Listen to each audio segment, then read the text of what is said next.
Welcome to Stays Crunchy and Milk. If you have questions or comments, we have multiple ways to be reached.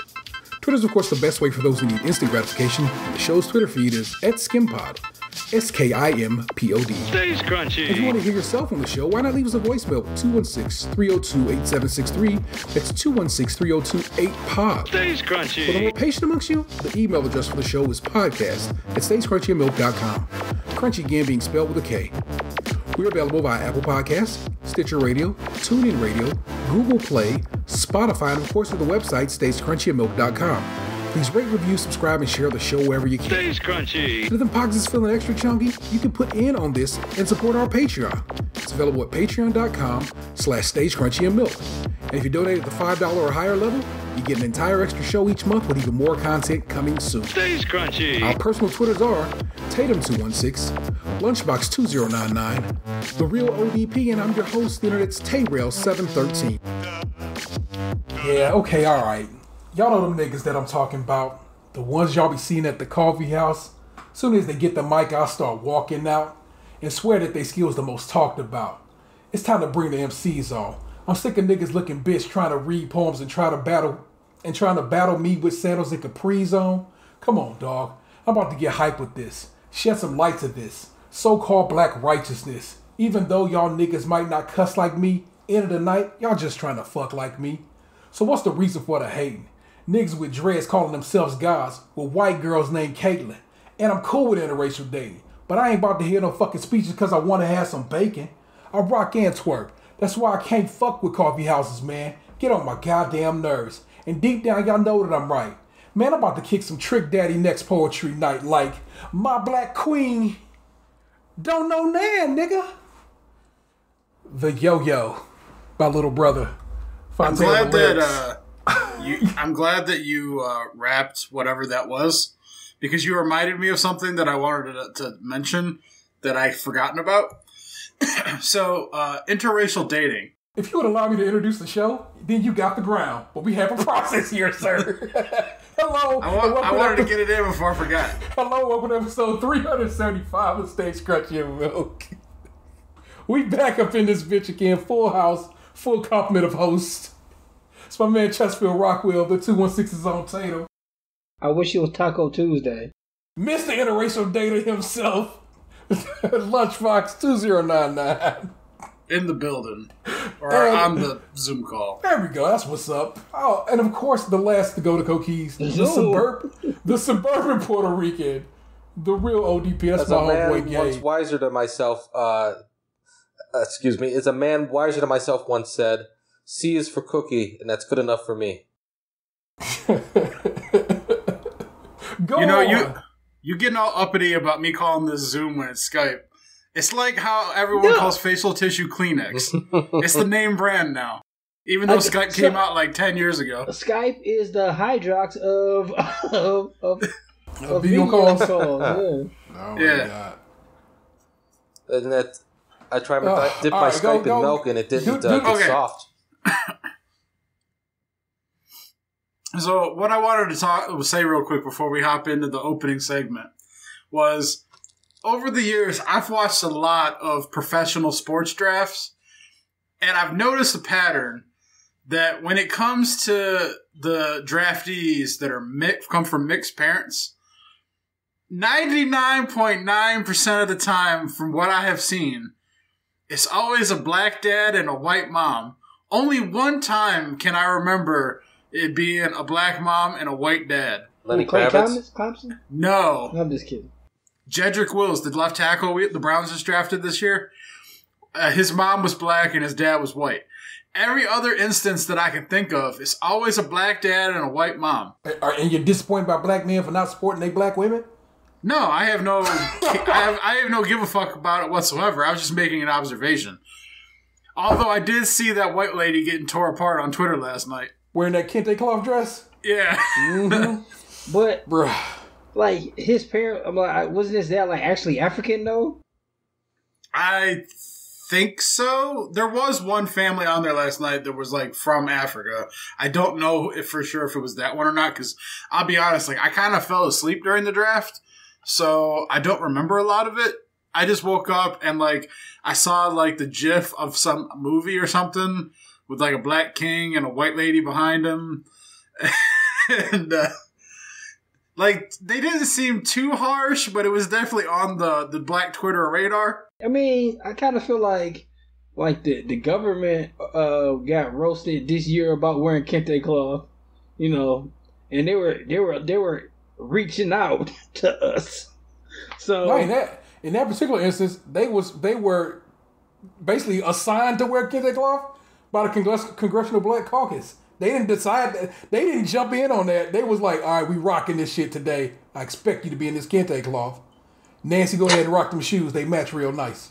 So, I guess like my question then is like, how does that apply to like white people that are born and like are from Africa? Do they have like Charlize Theron? Yeah. Does she get to wear that kind of stuff, or is it like a cultural thing? Like, I don't know how the racism. So let's walk right quick. Let me make this joke first. All right, get that comedy off. I feel like the only outfit that white people from Africa wear are white seersucker suits and a white hat, and are constantly dabbing their face with a cloth. One, Africa is massive and is made up of multiple countries. Charlize Theron comes from one country, South Africa, which I don't believe has a kente cloth history or tradition. So yeah, isn't South Africa where the majority of the white Africans are? No, just where a lot of them are. It's there, Mr. Gump. Yeah, it goes down. Gump. It goes down in Algeria. Algeria has a huge French population, so because that's where they kicked it at. I believe Morocco has like a bunch of Spaniards because again they super close together. So it just goes down, man. I don't know. I was watching it and I was like, because it was like a couple families like that, like the kid who went to like the Knicks from Dayton, yeah, and like then like that other kid we were talking about with the mom with the dress, and I'm just like, I kept noticing it, and then I thought back to like every other draft I've ever watched, and I'm just like, yeah, man, like I can't really think of many like black moms as white dads. Like it's always the inverse. Well, I think that's why black women are so angry because they still in all the tall black men. And black women are stuck with Kevin Hart. They're stuck with us 5'8" and blowers. This is one. I don't know if I sent out to you this one meme like, man, all these women want these men with 6 feet, and I'm just stuck here with these two.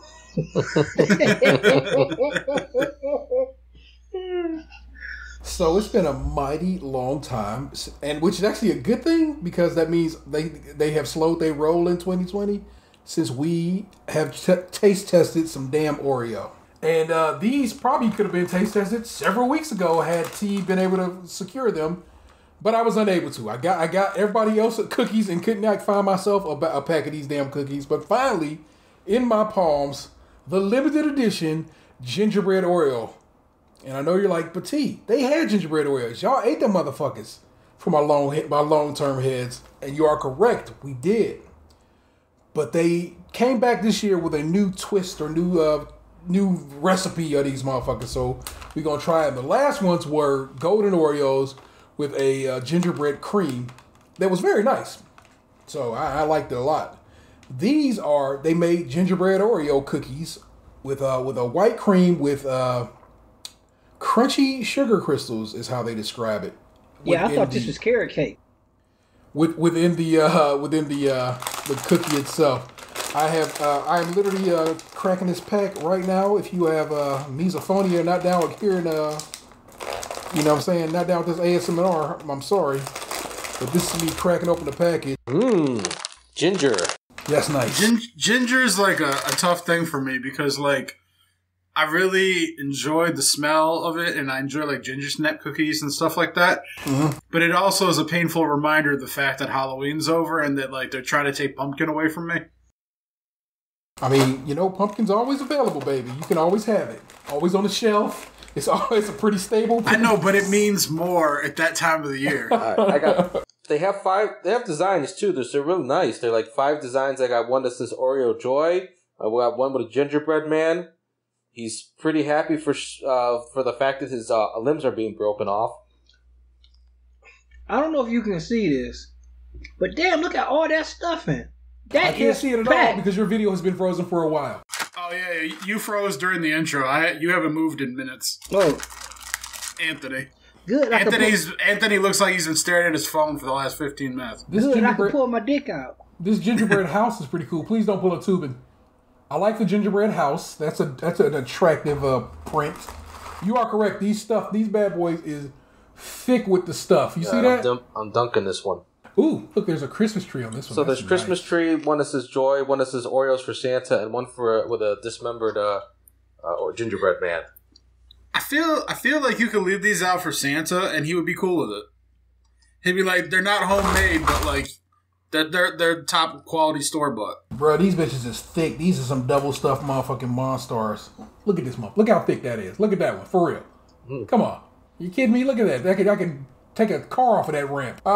My methodology and the methodology of all of us has always been, well, not always, but, we eat a cookie, we eat the cookie dry, we eat the cookie without cream, we eat the so forth and so on. It's been a while. In case you didn't know how this works. Okay, here, I'm going to lay out how it used to be. It's been a while since we ate some Oreos. So, of course, we have some milk. Milk is a player's choice on this one, unless we're all together, and I have brought milk, which is usually 2%. Mine's is almond milk. We eat the cookie just by itself, like literally just the Oreo. In this case, because it's gingerbread, I need to taste it by itself so I know what's going on there. It's a very nice cookie. Reminds me of windmill cookies. The cream by itself it's taken on the ginger characteristics of the cookie itself, but it's pretty much just Oreo cream with some sugar crystals in it, which is nice. That's a nice texture. And then of course we got to dunk this motherfucker. The way that they put the red sugar crystals in there kind of makes you think of candy cane. Yeah, you get a little festive vibe. I'm digging it. Now I'm a man who soaks his cookie a little longer. I like a slight. I soak it till just to the point just ahead of it breaking into the milk. So I would say probably 10 seconds. I don't know if it's my almond milk or it's the cookie, but I had too much crunch on my dipped milk, and I was in there for a while. It is the almond milk. We have discussed this before. All right, I put another one in there. Even though I'm strained from my diet, for the love of the the listeners, I'm fucking up tonight. Well, we are viewing you and we love you. Oh, thank you. Love you guys too. Wow. Okay, I see what y'all doing out here. Here's some good cookies. I've broken my diet. Yeah, I don't know if I kind of feel like. Tell me what you think of this, T, because I guess your freezer could be the freezer or skim. I feel like for every pack, you should save 2 cookies and put them in the freezer. And just start tucking it away for later? Like, so we could be like, okay, we revisited this because these came back and we could had a difference. You would need a cookie catalog. They're down too. I like that idea. I do have a chest freezer that barely gets used. Well, anybody can be the cookie journal if they want to. So I'm just offering space. All right, let's see if that soak did it. I have to say, in milk, I fucking love these. They're fantastic. Bruh, I was trying to hold that back to my review, but for the first time in a very long time, a fancy Oreo or a limited edition Oreo where milk is actually his motherfucking friend and it's not doing something to destroy its flavor. If anything, it's bringing it out its flavor. I like it. This is amazing. Yeah, I also like it in milk, but my almond milk is vanilla flavored. I don't know if that helps a little bit. That is probably doing a disservice to that damn cookie because it's introducing a different flavor. I am wildly impressed with these, and it's been a long time since an Oreo impressed me. It's been a very long time since the Oreo impressed me. I was kind of very sick of Oreos. I have not had any Oreos in the meantime, All right. Bring up. I want to dig through our photos. I want to see it was the last one we tried. I'm relatively sure it was earlier in the year. Yeah, I'm gonna have to second that. I am also impressed. We tried some Easter ones. Yeah, I remember those being that was in cracker-like. Yeah, that was in cracker-like. That was actually on the literal. No, it was on the Friday before. It was the last Friday in February we tried those. As I scroll, we tried the Trolls Oreos. And one of those had sparkles in it, right? They didn't both have right? Only one of them had. I remember questioning the logic because Princess Poppy was on one pack, but they put the Pop Rocks in the other pack, and I'm like, everything. It was chaos. It was a terrible situation with those Oreos. Let's see. we tried the tiramisu Oreos, I believe, on that same record, and they were nothing special to me. Gabe, these are taking a long time to get soft. Oh, so it's not just the almond milk. It's not just your milk. Whereas mine are not, and so maybe because y'all have held on to y'all packs longer, you know what I'm saying? Maybe y'all's a slight staleness, maybe? Mine, weren't getting real soggy. What was happening is the cookie was breaking away from the filling. Hey, T, have you used that Oreo cup in I have. Is it over here still? I use it as a coffee cup just about every day. That stayed crunchy in milk for a long time. Yeah. I've used the Oreo tongs before. I thought you were talking about something else. I try to keep the... No, it got me this little whatever. Did you see the Good Mythical Morning episode where they tried out, Amazon products? They had, a cookie dipper cup where it was, you put the cookie on a tray and there's magnets on the outside of the cup so that you could slide the cookie, submerge it in the glass, and then pull it back up. That's pretty impressive. So... Y'all get to see the tongs in action. Let me see those tongs. Oh, you know what's dope about this? You can go all the way into the milk without, getting your fingers all wet. Although, who cares, Maybe some people do. Don't shame those people. Yeah, man. COVID. Milk is most transferable in milk. COVID's most transferable in milk. Lovely. But it is a liquid. Wow. I had to push these away because I'm going to eat this whole thing. We also tried the Trader Joe's birthday cake cookies that were so good, but so bad for you. And we also tried the red, white, and blue Oreo, which were just, again, it was nothing to it. I kneeled while I ate them. No justice, no peace. But I'm glad I'm glad I actually had a record of this year's Oreo taste. So that's actually, it's just interesting that I happen to have that. So that data. Let's review these so we can kind of get into the show. Go ahead, Gabe. I'll let you set us off. I'm getting these 4 1/4. That's how much I like them. They are best in milk, and yet, like you said, it's been a while since milk really helped the flavor along, and this one did it. I think this is better than the golden cookies with the gingerbread cream. This is a definitely step improvement in the right way. I wish we could do a side by side of them, because I don't remember those as well. But I don't remember being impressed by them like I'm impressed by these ones. Yeah. I'm a little upset about the sugar bits in the cream, because that was kind of I had that kind of idea for a submit your own Oreo flavors. Did you submit that Oreo, that crystal, the sugar crystals? Yeah, because it was a sugar cookie Oreo.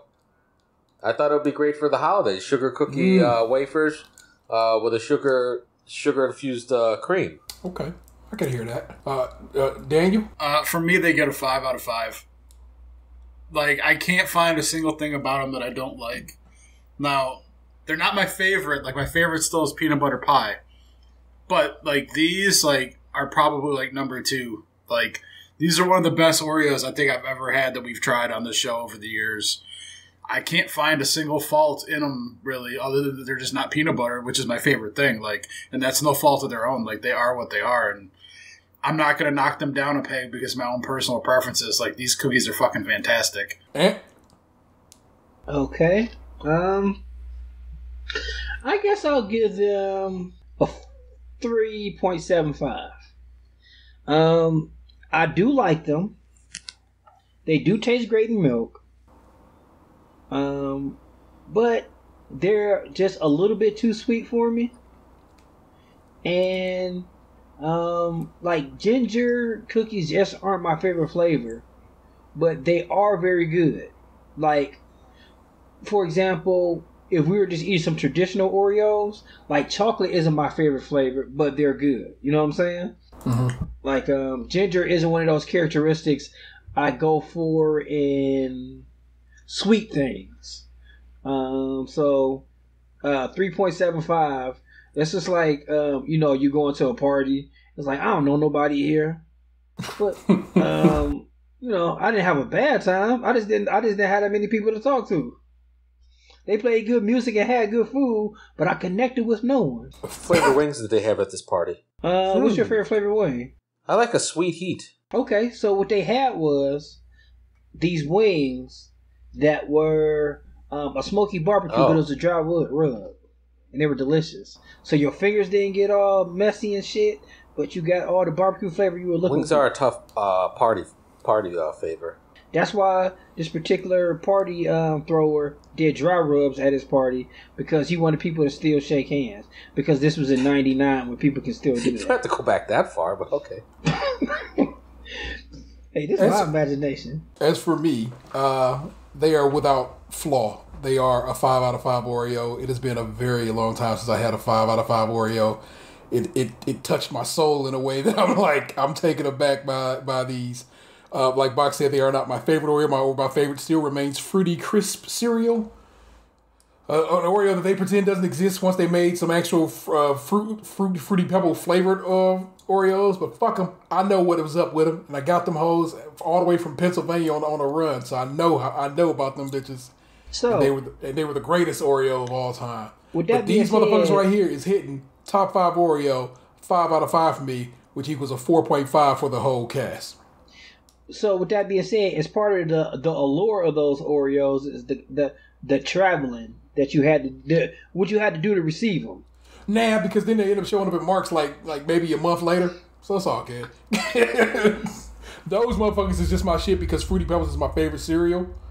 And the Fruity Pebble cream Oreo and the golden Oreo cookie was that hit. And then when they came out with the Fruity Pebble flavored ones, they were Fruity Pebbles in chocolate Oreos. And I was like, what fucking chaos was that? It was disgusting. It was ruinous to the very ideal of Fruity Pebbles. And they fucking tried to ruin the good name of Fruity Crisp cereal Oreos, which was the banger. But these right here, these gingerbread motherfuckers, I would tell you right now to rush out and cop them if you have not. You cannot get to them soon enough. They are amazing. They were initially a Walgreens kind of only spot. Then they finally started going wide. I got these from Target, but Target said they had them weeks ago. And I went to go look for them. They were nowhere to be found on the shelves. So I went to the Target app today. They still said they were there. So I was like, all right, I'm going to fucking force your hand. If you have them, get them for me. And so I paid for them in the Target app. And for the third straight time, Target app came through. And they emailed me to say, hey, come get these motherfuckers. They ready. And I was just like, well, Target app, you my only friend. They're available on Amazon Pantry as well, which I know because we were taking a long fucking time to review these things. And I was down to one rung, and I thought I might have to replace them for the show. So I know for a fact that they're on Amazon Pantry for like $4 and some change. $3.19 a pack from Target. So it's whatever. Your convenience miles may. Well, the vary. problem with Amazon Pantry is if you order from Amazon Pantry, you got to spend at least $35 for them to bring you your shit. Oh, see. So you got about $35 cookies. Just buy like a bunch of different Oreos. Have like a Hot Ones party, but Oreos. Delicious. Man, those are really good. I literally had to get them out of my face because it was going to be a problem. They were that good. People enjoy them. I'm going to put them on the counter so I can have fascinating. them first thing in the morning. Because that's what kind of dad I am. A bad one. Yeah, like a really great ginger flavor, character. The sugar crystals were not as present as you would like them to be, but that's also because you dunk them in milk, stuff starts melting. Really great milk. It's been a very long time since we had a successful They held up in Oreo. milk like one of the They're a best dwindling I've ever aftertaste. had. I can still taste them on my lips, like a lady. Like kissing a hot chick. Goodness gracious. I fuck with it. Hey, you take the good, that means you got to take the bad. So let me roll into some news stories I have for the show. Then we got some other shit to talk about. It's gonna be a fun episode. Don't get their expectations that high. Jeez. And we gonna run. I trust it to be a fun episode. I trust this because I have dedicated enough listeners who was like, hey man, Box's audio track was missing from this episode. Where is it at? And even I had already fixed it. Somebody else was like, hey man, my shit missing. I'm like, go download it again, bro. I fixed it already. I was just trying to help. God bless our listeners. So, I can still bitch about it. Hey, man, though, the fact that, like, multiple people noticed, that means something. Hell yeah. That means we got at least 5 people to listen. We're talking to someone least that wasn't five. there. Like, if you ever seen that Garfield without Garfield. 72 of Ohio's 88 counties are now in red alert for coronavirus. Franklin County is the state's first designated for a higher purple alert. Are you saying I should stop going to the Browns games? Franklin County is what contains the seat of the great state of Ohio, Columbus, Ohio, where we govern from. And, of course, that county is good and purple. You'll come back to that one in a different story. Cleveland, Ohio, of course, you know what I'm saying, because this is from Cleveland.com. Ohio's concern over the rapid spread of coronavirus has become so dire that 72 of the state's 88 counties are now in red alert. And Franklin County has become the first to be placed on the highest level of purple alert, the NERPL alert. Governor Mike DeWine announced Thursday, level 4, purple for Columbus and surrounding suburbs in Franklin County, comes with the warning to only leave home for supplies and services, according to the state's advisory system. DeWine said the situation has become so bad in Lake, Lorain, and Montgomery counties that they could be added to the purple list of counties next week. Lake County? Yeah. The 72 red alert counties, including Cuyahoga and every other county in Northeast Ohio. The data today continues to be grim, DeWine said. We have to build that bridge until we can get to that vaccine. The level 3 red designation, according to the state's advisory system, means there is a public emergency for increased exposure and spread, and that people should exercise a high degree of caution. A week ago, 78 counties were on red alert, and only 11 counties were on red alert at the beginning of October, as the fall surge in cases was beginning to take off. Ohio's reported cases has shot up from 155,314 on October 1st to 326,615 on Thursday. The 7,787 cases on Thursday marked the 8th straight day the state reported at least 6,000 new cases. Perhaps more alarming has been the rapid increase in hospitalizations, with now nearly 5 times as many COVID-19 patients in intensive care units statewide than at the beginning of October. On Thursday, the state reported 943 ICU patients, 3,829 overall being treated in hospitals for the coronavirus, up from the 449 and 1,685 at the beginning of November, and from 196 and 700 at the beginning of October. Franklin County's level 4 purple designation marked a milestone, DeWine noted. No county, since the alert system has launched in early July, has been placed on purple alert. This is a sign that we're starting to see impacts on our healthcare system, impacts on our hospitals, DeWine said, adding that the Lake, Lorain, and Montgomery counties are on watch for possibly going purple next week. While Franklin is the only county purple this week, we are seeing similar impacts in other counties. And blah, blah, yeah, smack. I'm just going to leave it right there. If one of you all had to just, what's going on that makes all of this happen? If you could just point a finger and say, why is Corona going up out of the blue in ways that seem outlandish and insane? Orgies. Yeah, maybe. Dogging. If they're not dogging with Right, their Gabe? mask on. My guess was corn mazes.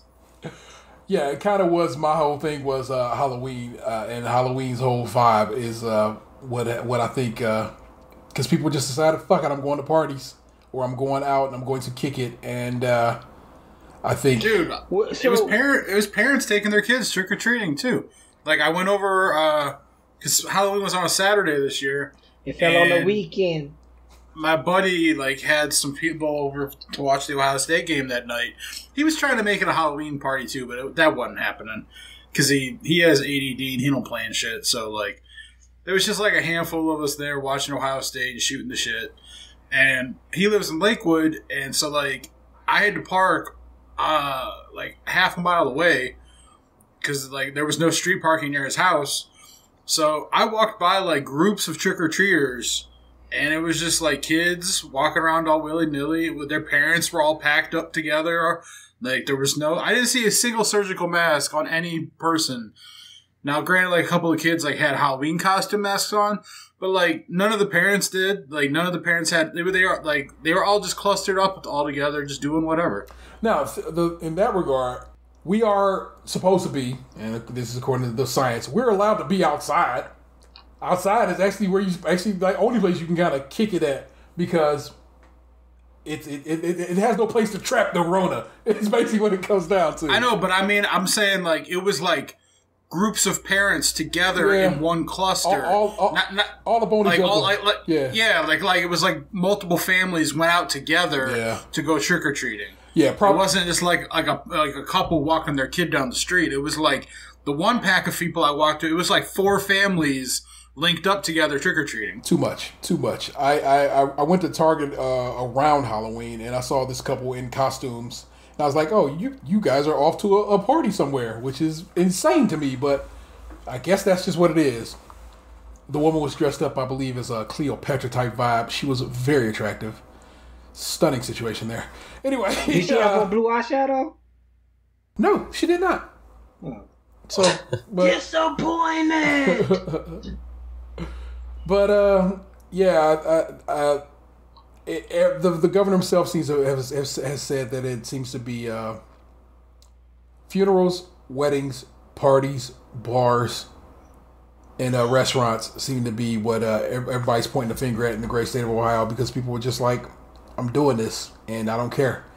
And I was reading a story the other day about a nurse in South Dakota who said patients who are like literally on their dying breath, instead of, thinking about love or whatever, are like angry and are like, I can't believe this is real.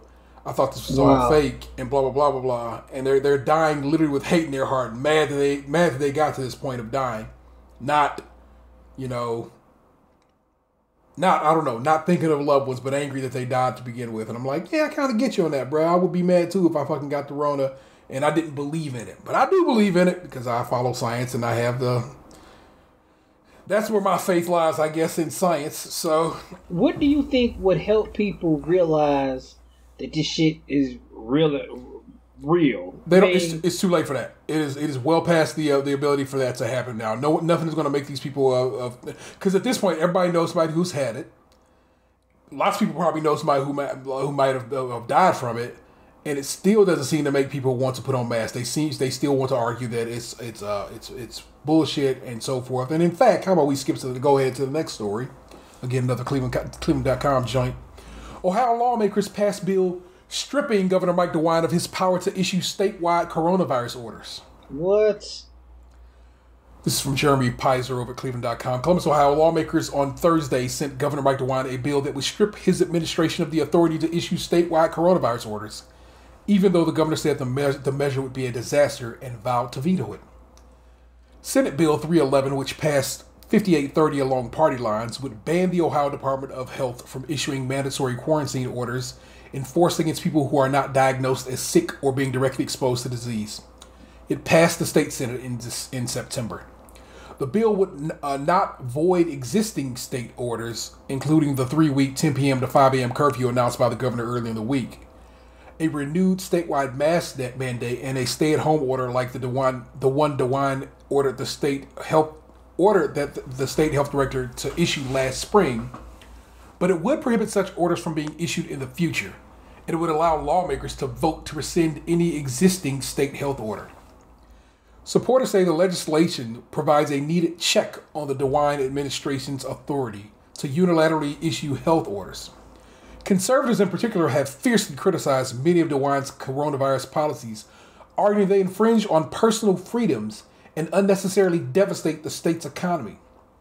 A lengthy House floor debate prior to the vote involved Republican proponents arguing that they are expressing the will of their constituents and rightly checking the power of the governor, versus Democrats who pointed to the opposition from public health experts saying the bill would cripple efforts to fight the coronavirus. The administration is acting as two branches of government. This is not the way our republic was intended to work, said State Representative Scott Wiggum, a Worcester Republican. During a House floor speech Thursday, Wiggum said the bill was not a debate about the seriousness of the coronavirus or any potential future outbreak, but rather about protecting Ohioans' rights against government overreach. State Representative Reggie Stolfus, a Stark County Republican, said that his constituents are furious about the governor's orders. Ohioans are scared of the virus, Stolfus says, but Ohioans are also scared about what the governor is going to do next. State Representative Allison Russo, a Democrat from suburban Columbus, said, "We all understand the value of checks and balances and hearing from constituents. But we are in a position right now where our public health authorities need to be able to react quickly," Russo said. State Representative Bridget Kelly, a Cincinnati Democrat, said if SB 311 becomes law, it will only lead to more deaths and further destabilize our economy, Kelly asks, "Is it that science and data really matter, or is it that science and data be damned because we think we know better?" DeWine, a Greene County Republican, said during a televised coronavirus briefing Thursday that he has a moral obligation to veto the bill, as it would hamstring his ability to respond to a number of crises from pandemics to biological weapon attacks. This bill would make Ohio slow to respond to a crisis. It would take away tools from the governor and future governors, DeWine said. It would put the lives of Ohioans in jeopardy. This bill is a disaster. If DeWine follows through on his promise to reject SB 311, the Ohio Senate could override his veto if 3/5 of senators, 20 of 33, vote to make it law. The bill passed the Senate in September with exactly 20 votes. Senate Bill 311 is just the latest in a series of bills that Republican-dominated Ohio legislature has passed since the coronavirus crisis emerged in the spring to rein in the governor's power to issue coronavirus-related rules. In July, DeWine vetoed Senate Bill 55, which would decriminalize violations of public health orders. Other legislation still pending in the Ohio General Assembly to rein in the governor's coronavirus power include Senate Bill 374, a bipartisan bill co-sponsored by Senate President Larry Obhoff, a Medina Republican, that will repeal a 3-month-old executive order from DeWine requiring bars and restaurants stop serving alcohol after 10 p.m. Senate Bill 31, the House version of which would require local health officials to get written approval from contract tracing participants. House and Senate members still have to work out in conference committee whether to keep the contract tracing provision in the final version of the bill. Senate Bill 375, which would void a DeWine administration coronavirus order closing county fairs except for junior fair activities. The Ohio Senate passed it on Wednesday. This is why there is no convincing these people to, hey, consider doing better. They don't want to do better in any way, shape, or form. They have decided that they should be able to do what the fuck they want to do, and government and science be damned. And as y'all know, I've been trying to be real cool about this and not try to, wish ill upon anybody. I felt super terrible when Herman Cain died, my man Black Walnut, because I just was like, that was some bullshit. But at this point, it's like, fuck them, let them all die. I just can't care anymore because they don't care. They don't care in the least. They have decided that even something as easy as, hey man, maybe don't serve liquor after 10 o'clock so people will maybe head their ass home. It's too much. And that stop closing county fairs, which are giant public gatherings, is too much, and so forth. Because they just don't care. They want people to, I guess, feel free as fuck, but die at the same goddamn time, so let them die. Fine. Be free to die. You are free to go about your fucking death. Have at it. May it not cause any issue where, like, somebody I love has to go to the hospital for something easy. You know what I'm saying? But that's why there's no getting around this, no fixing this, no convincing these people. They don't want to be convinced. They're morons. They believe their president won an election that he clearly lost and are trying their best to still force that issue. It is now, 3 weeks later. And the fact that this shit is still happening, it's trash, man. So, fine. Die. Didn't want to be that way. I never want to be that way, but it's at that point where I'm just like, frustrating. Okay, it's frustrating. That's your time. And I can see people be so, obstinate. I mean, but I at the same time, I do understand, I understand the fear the businesses have, but, there's a resolution to that. All this, there could be stimulus money put into these businesses to keep them afloat or anything, but they don't want to do that because that will be too much like socialism, or we don't want to make people feel like it's okay to be lazy, or whatever the hell reasoning they gave not to like get these businesses through get through the coronavirus shutdowns. But so I don't blame the shutdowns for some of these businesses closed, and I think that's terrible. Some of these businesses closed, but that could have been avoided also. That was just as easily avoidable as getting the virus itself. But people didn't want to take the measures necessary. Correct. Exactly. And so, like I said, I don't want to wish ill upon anybody. I truly want I want better for us, and that seems to come at the cost of nope. So fine, you win. You got it. If you want to die, if you have come to the point and you have concluded that, you know what, I think I'd rather die, then I guess I have to say that's fine. I have to allow for it, that these people have decided that is what they want to do, and it stinks because it comes at the cost of doctors and nurses having to work crazy amounts of hours. It comes with you coming to a grocery store sick as a dog, breathing on the grocery store employees who are just trying to provide for their family. It comes with so much other shit that it's just terrible, and I hate that it comes down to this, because they're just like, oh, but there's a vaccine, right? Bruh. It's a new vaccine, and though it is proven effective in some testing, that don't mean shit. Mm-hmm. That vaccine can fuck you up too. You know what I'm saying? You could be the one that the vaccine don't work on. You know, because that happens. Some people just are not. You know, don't always. It doesn't work on everybody. So, Airbnb suspends 25 listings in Cleveland for violating coronavirus party policies. Box sent this to us the other day. Airbnb announced today that it has suspended or completely removed 25 listings in Cleveland for properties that have violated the company's policy prohibiting parties or events during coronavirus pandemic.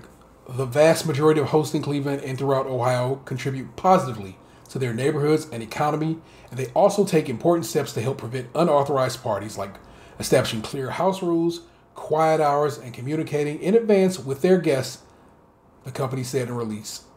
Our actions today address the small minority of hosts who had previously received warnings about hosting responsibility or have otherwise violated our policies. The actions were communicated to the hosts over the past week. Similar actions were taken in Columbus and Cincinnati.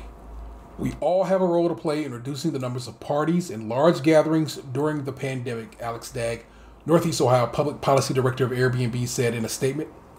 We hope to raise greater awareness of our 24/7 neighbor support line, which helps us strengthen the enforcement of our ban on parties in Cleveland and across Ohio.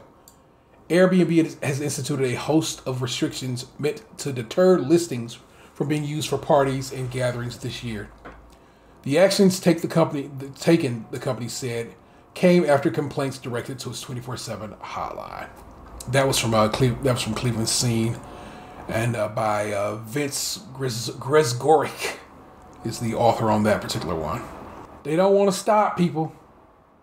They have no desire to stop.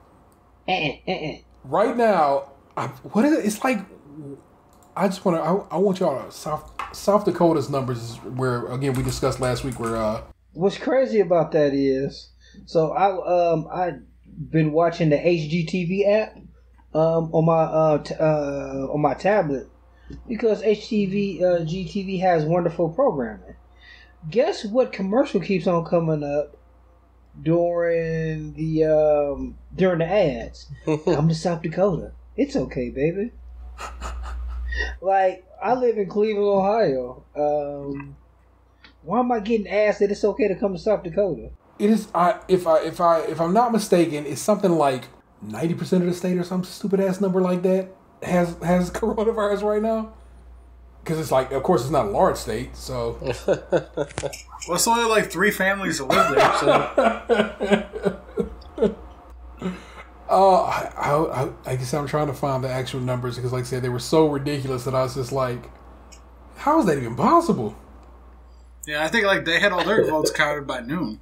Yeah, well, both the Dakotas are wildly full of corona right now, and I would tell you to not go to that state because. Let me see. There's somebody I follow, like I said, who is in one of those damn Dakotas. I think she's in North Dakota.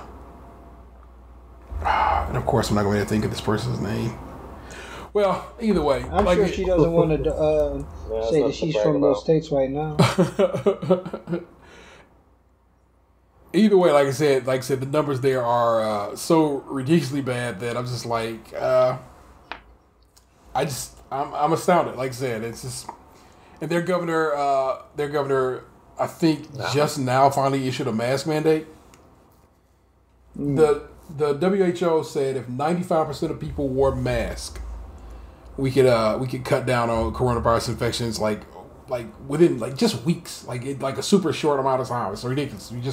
We all just rock masks and did that well, at 2.5 meter space with the mask. You know we could be straight. Like, the virus is so small. How's it going to get trapped in the mask? It's like, no, it's the droplets that carry the virus. Because the virus does not just fly by itself. Droplets which carry the virus get caught in the mask. Therefore, the virus doesn't travel. That came from at the beginning of this when the Surgeon General was like, "Nah, don't bother with masks because everything can pass through the mask." And true, things can pass through the mask. But what we're trying to do is have you keep your spit to yourself and me keep my spit to myself. That's what the masks are for. I'm not saying it is a panacea. You know what I'm saying? It's not going to keep you free of corona, but it can help in, like I said, you kept your spit to yourself, I kept my spit to myself, and could quite possibly decrease the hit of corona that you could take from the next man. Meaning you have a smaller viral load if you, like I said, if you inhale somebody's corona. And a smaller viral load might be, if you, as you recall, we spoke some weeks back, might help lead to you having a lesser corona, I guess, event happen to you, and could quite possibly help you develop an immunity to the disease. But corona pandemic.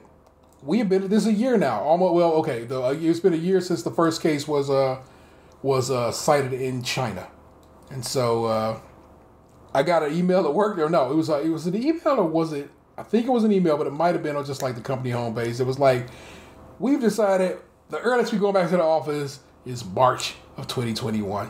Mm-hmm. That means we will have been out of the office for 1 calendar year at that point.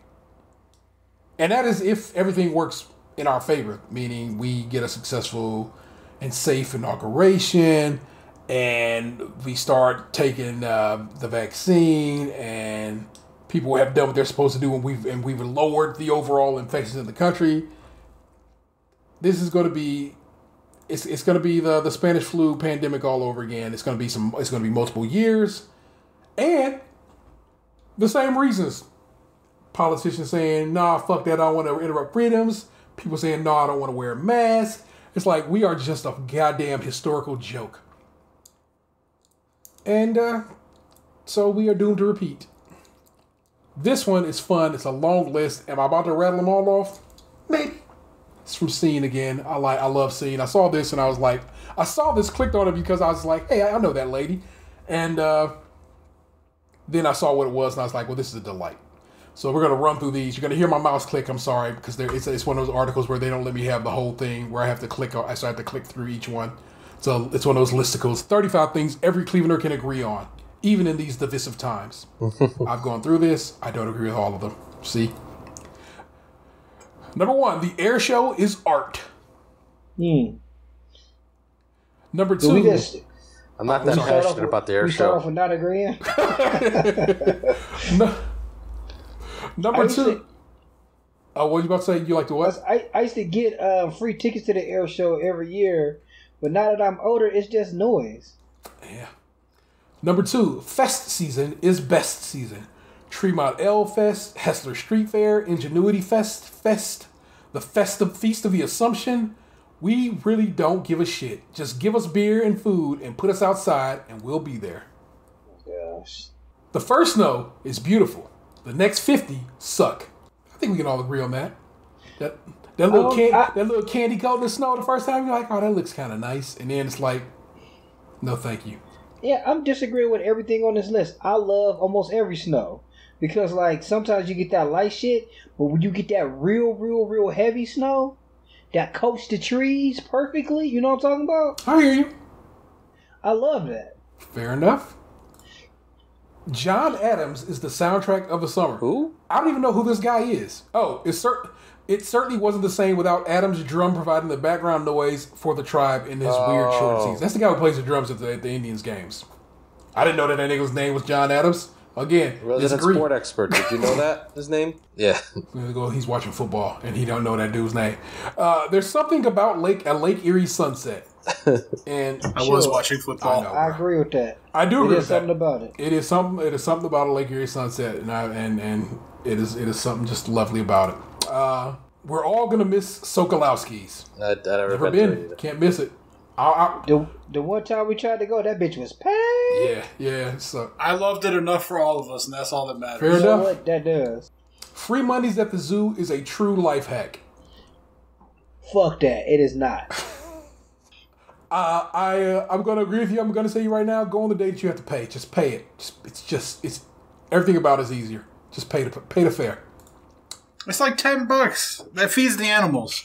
Mike Trevisano is a blowhard. Oh, I can't stand that motherfucker. Oh, I fucking hate that guy. I never listened to that motherfucker in my life, so can't call it. No, he's not delightful. He could be fucking delightful.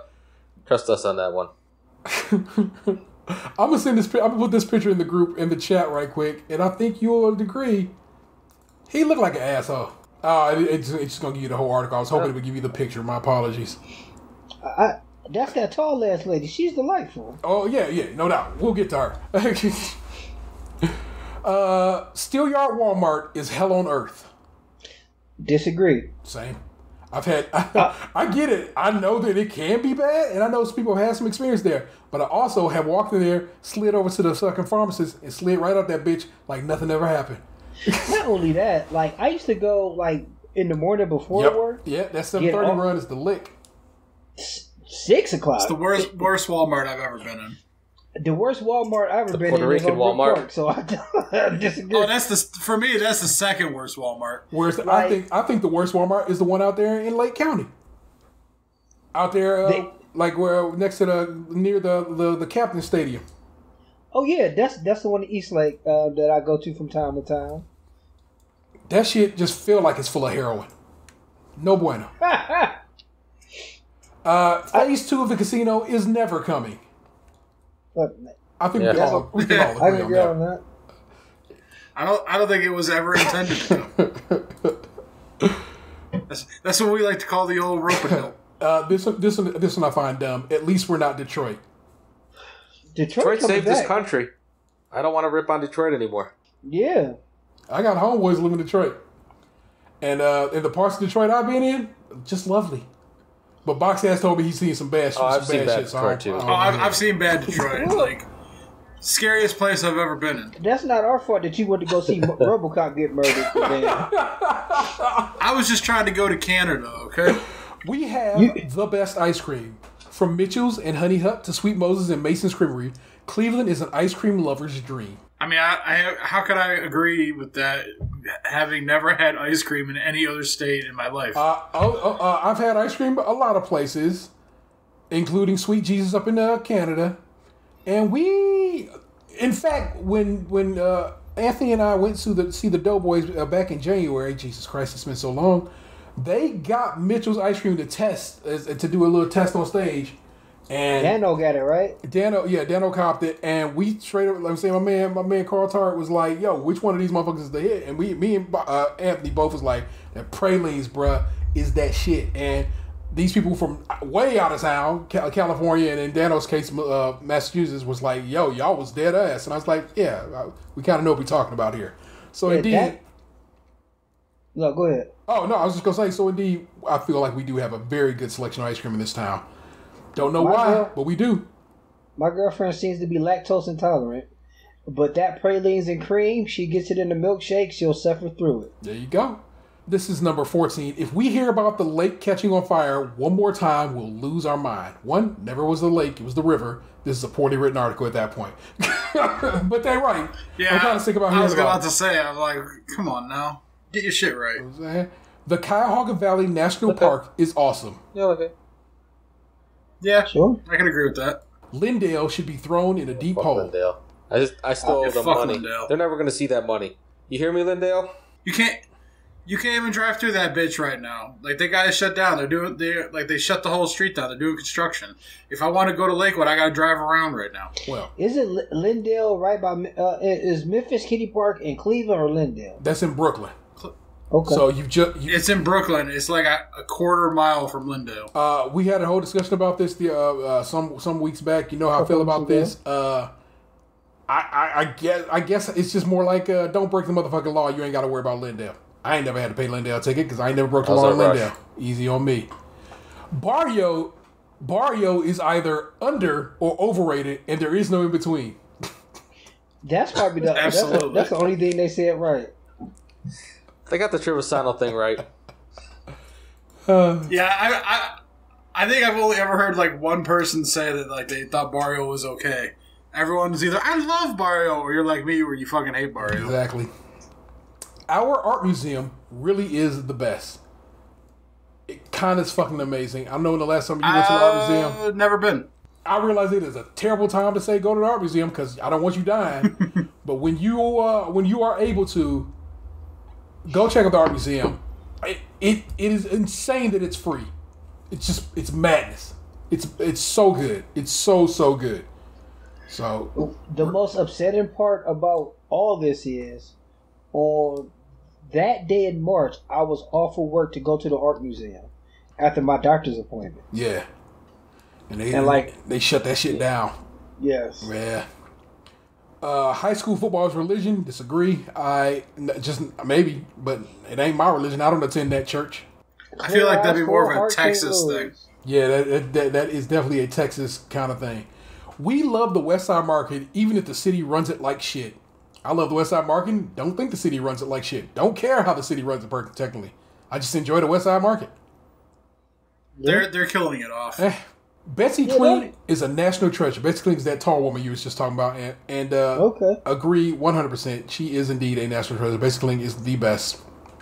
She's a meteorologist over at Channel 3, the head meteorologist at Channel 3, and I think she's amazing. So, respect due to Betsy. The Cardboard Bear spot from Fox 8 is the best local TV news bit ever. If you don't agree... I have no idea what if you don't agree, you just haven't seen it yet. And I'm pretty sure I closed that tab. But I am going to shoot this to you guys in the chat. And I don't know, maybe watch it later or something. It's kind of fucking amazing. I haven't watched like any news since I was a kid hoping for school closings. Well, like I didn't know who that Betsy lady was. Like as far as I knew, Dick Goddard still does the weather. Didn't he die like a couple months ago? Yes, Dick went on to glory. But that cardboard bear spot from Channel 8 is indeed amazing. But like, is Ramona Robinson still doing the news? I think she's back at Channel 19. She was the black one, right? We bumped into her at the bar on your birthday? I believe it was. It was in the halls, right? Yeah. I don't think it would have been my birthday. I think... Yeah, you wouldn't went there on your birthday. Maybe it was Vanessa's birthday? I think so, yeah. Right. Very good. One Ramona Robinson update. My brother used to work with her sister. And she used to name drop that shit constantly. Like, my sister Ramona Robinson. I ain't got to take this shit. Stadium mustard goes on any sandwich. Man, this fucking list. I never put it on anything except it's real good, but I don't know hot about dogs. that. I like mustard, and I've never used stadium mustard before. I've never bought it as an adult. Ohio State officially owns the state of Michigan. 8 in a row, 15 out of the last 16, and 17 out of the last 20 since the turn of the century. It really isn't even a rivalry anymore. I mean, like, we're winning right now, but like we're still losing in the all-time series. Like, I think we need like another decade to tie. There was a time that Ohio State didn't give a shit about football. Oh, like Michigan won like the first like 17 in a row. That's why they had such a big fucking lead because they won for the first 2 decades. Like I looked this shit up like 2 weeks ago on Wikipedia. Like literally, Ohio State was like 1-17 against Michigan to start their rivalry. Like that's why like Ohio State's been beating the shit out of them for the last 20 years. But like we still ain't caught up yet. I'd like to pretend to care. I not even a little bit. The Jersey barriers on public square are moronic. 1, did you know those concrete barriers are called Jersey barriers? Neither did I. 2, what? Who cares? Like what? Where were they? Yeah, okay. You know how public square has those concrete barriers up for on the street in front of a bar, Rebel. Like where the bus is? Yeah. I thought that was just a divider for the bus routes. Thank you. No one cares about that. No one cares if we got dots in here. No one. Okay?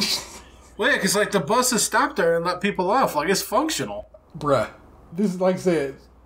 When I read this list, I was like, I don't know.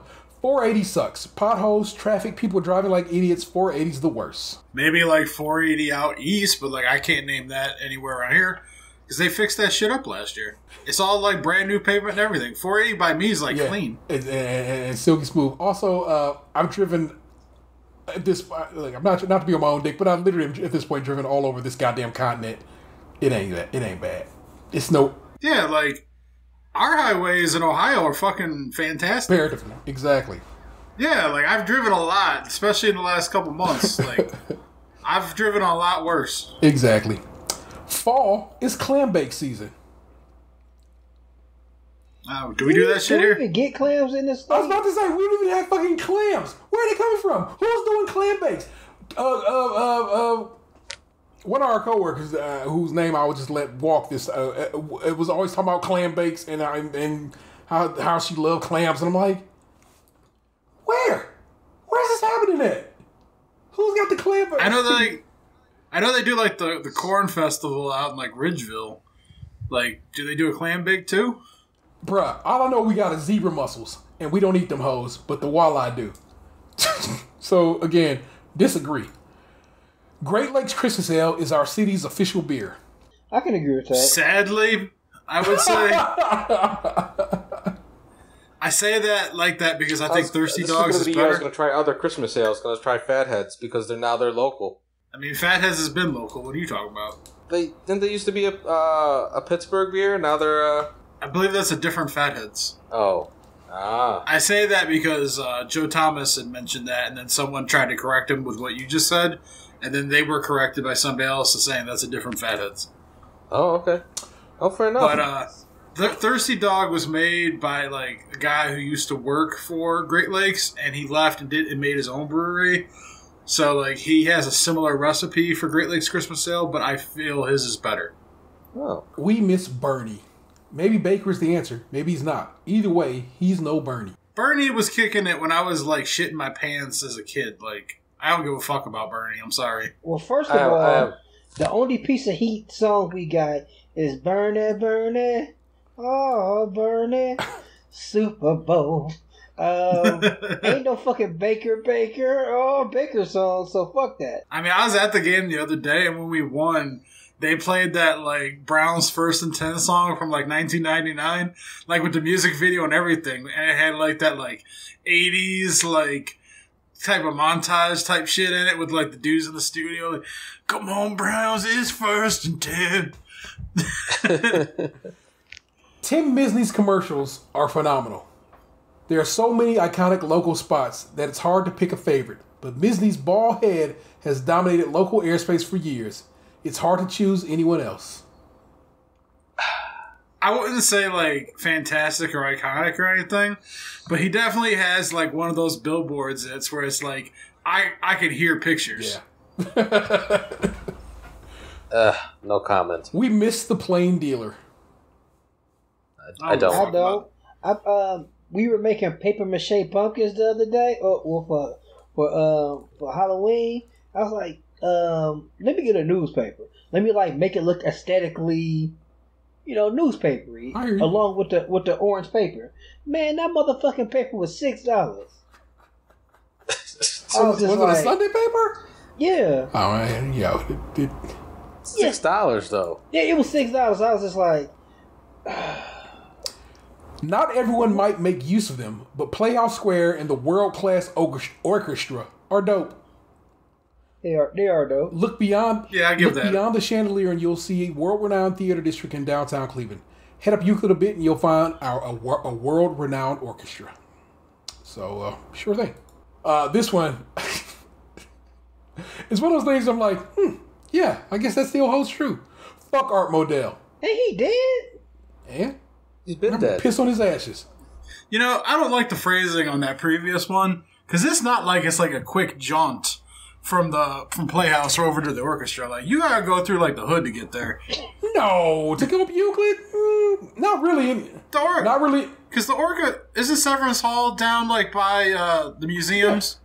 So you got to go through like East 55th and all that shit like, over there by like the Agora. But they super have cleaned all that area up. It's like just you like to think of something, but if you just go straight down Euclid, you're fine. And anywhere that the Cleveland Clinic has touched, which what celebrity was just here? Arnold Schwarzenegger was just here getting his heart done. Yeah, they're not anywhere down Euclid. You can't fuck around. Cleveland Clinic police is almost bad as RTA police. Isn't like the Cleveland Clinic parking garage is right now infamous for like people getting jacked? I was just in there. I have never heard that. I literally was in there just maybe a week and 2 weeks ago, a week and a half ago, whatever. It's fine. Again, I had a fine experience. It's lovely. It's well lit. It was way too small for that giant truck I was driving at the time. But fuck. Like the nurses I know that work there. They talk about how like the hospital doesn't pay for them to park in the garages. Yeah, they don't. So that they got to park like on the side streets a couple blocks away. That's their fault. And they're getting robbed all the time. Well, I know. Well, my cousin has worked there for many years now, and she pays a gentleman like $10 a month to park in his driveway. Like, no, they just like our job. They don't pay for you to park. I don't know. That just sounds like a iffy situation on their part. Like, pay for the fucking parking. LeBron is God. Maybe there's some around town that begrudge LeBron for leaving a second time. Don't listen to them. This man broke our 52-year title drought. He's a god. Some of that's true. I would, God? I don't know about that. Yeah, I wouldn't call him a god, but yeah, he's very good at sports ball. I could have used a few more championships. Not that I didn't enjoy the one very much. I kind of feel like, the owner is a dick, so we were lucky to get that one.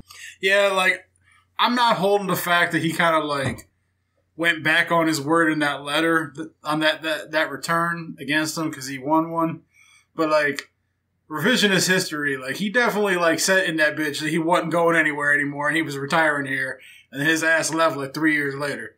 I mean, you say whatever you want to do when you're trying to get some of that sweetness. You get in there, you get what you. I'm coming back, baby. Don't boo me. I never leave you again. I ain't eat your kids' fruit snacks. I promise. Like we win one, and he's like it's like we won one. They finished drinking the champagne, and then it was already the articles like, y'all know LeBron's going to LA next year, right? I mean, and then like that whole last season where like he's just at the press conferences, and you look at it's like the Diddy gif with that dude where they're staring at each other like, motherfucker, we know you leaving. That's why you're sitting up there telling them not to trade Kyrie right now because you know if they trade his ass, you can't win this year. Boy, does Frank Jackson suck. We don't know every other big city in America's mayors enough to make the declarative statement, but we're still pretty confident. Frank Jackson is the worst mayor of a big city in the whole country. No. I know Eric Garcetti in Los Angeles is probably this country's worst mayor. So, false. And to go back to LeBron has actually won a championship in every city he's been to so far. So, that dude's damn near godly. Last one, if I'm not, I believe this is the last one, and that is every map of Cleveland is the redlining map. It's pretty embarrassing. And yeah, it is. It is plain as day. So yeah, there you go. 35 things every Clevelander can agree on, and even in these divisive times. And I would go with we agreed on maybe 4 or 5 of them max. So some of them I didn't even know was a thing. Yeah, that dude, what's his name? John Adams? I don't know that nigga played the drums at the Tribe game. I know a dude played the drums at the Tribe game. I didn't know that was his name. It's kind of sad though, like when Indians were playing like this year with like no fans in the stands, and his ass was out there in like the left field, the parking lot, just like drumming behind the fence or whatever. like let me in, let daddy home. Like you couldn't let the one dude in with the drum. Oh my god! I still buzz. If we let him in, then we gotta let everybody with a drum in. You can see the bind we're in. Oh my god, this is so dumb. So as we were talking before the show got started, the question came up. What the fuck is No Nut November? And for a moment we was like, oh, ain't that for like prostate cancer? But it was like, no, Movember or No Shave November is the prostate cancer one. No Nut November, if you didn't know, is an internet challenge revolving around abstinence, in which participants abstain from masturbating or having an orgasm during the month of November.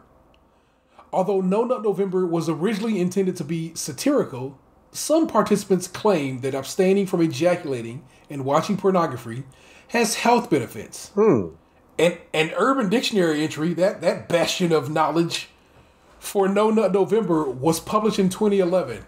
And in 2017, the movement started to gain popularity on social media.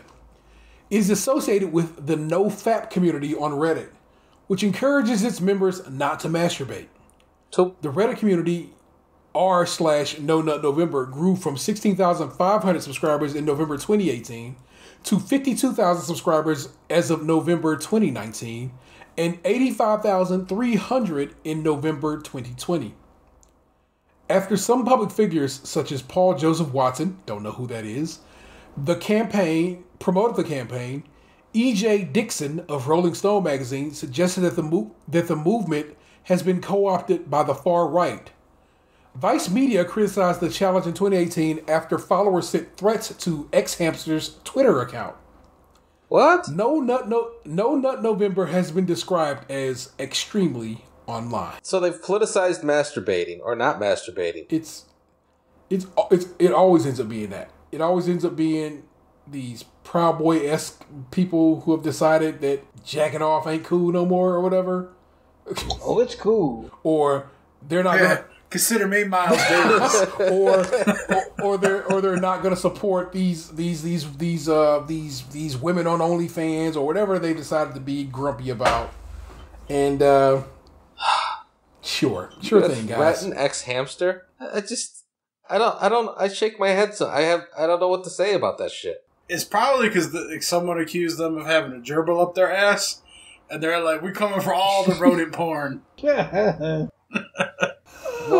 for fuck's sake. Now that I know more about it, that makes me want to not attempt it. I am all about Naughty November, where you try to nut every single day of November.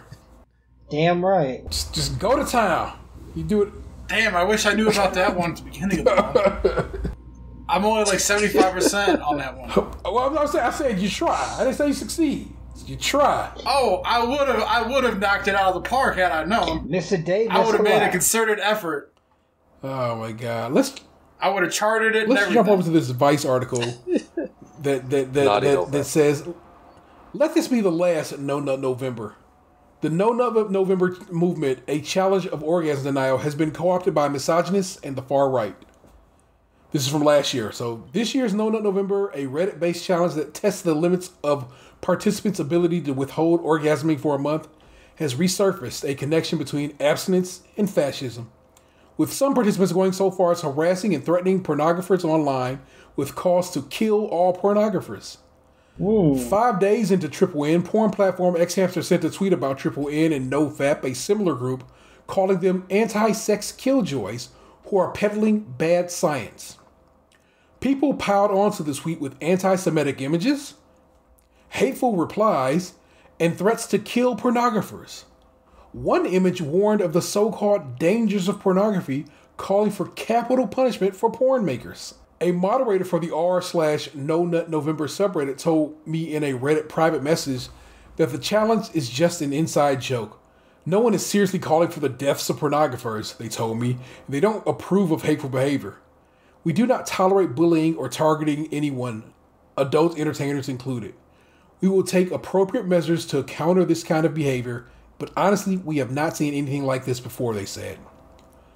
All the people participating and helping to organize No Nut November, related communities who agreed to talk to me for this story, condemned the calls for violence and said that they would ban any such behavior in their own communities. But the followers of anti-masturbation and anti-porn belief systems have been expressing similarly violent ideologies for decades. There's a real and concerning connection between the far right, racism, white nationalism, and anti-masturbation or anti-porn beliefs. The far-right organization Proud Boys, for example, has a severe anti-masturbation stance and recently instigated a violent brawl in Manhattan.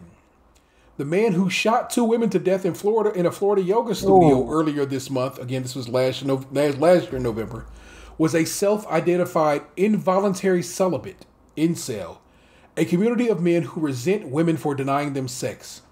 Incels specifically hate yoga pants and other forms of dress they consider part of an agenda to keep men in perpetual states of horniness.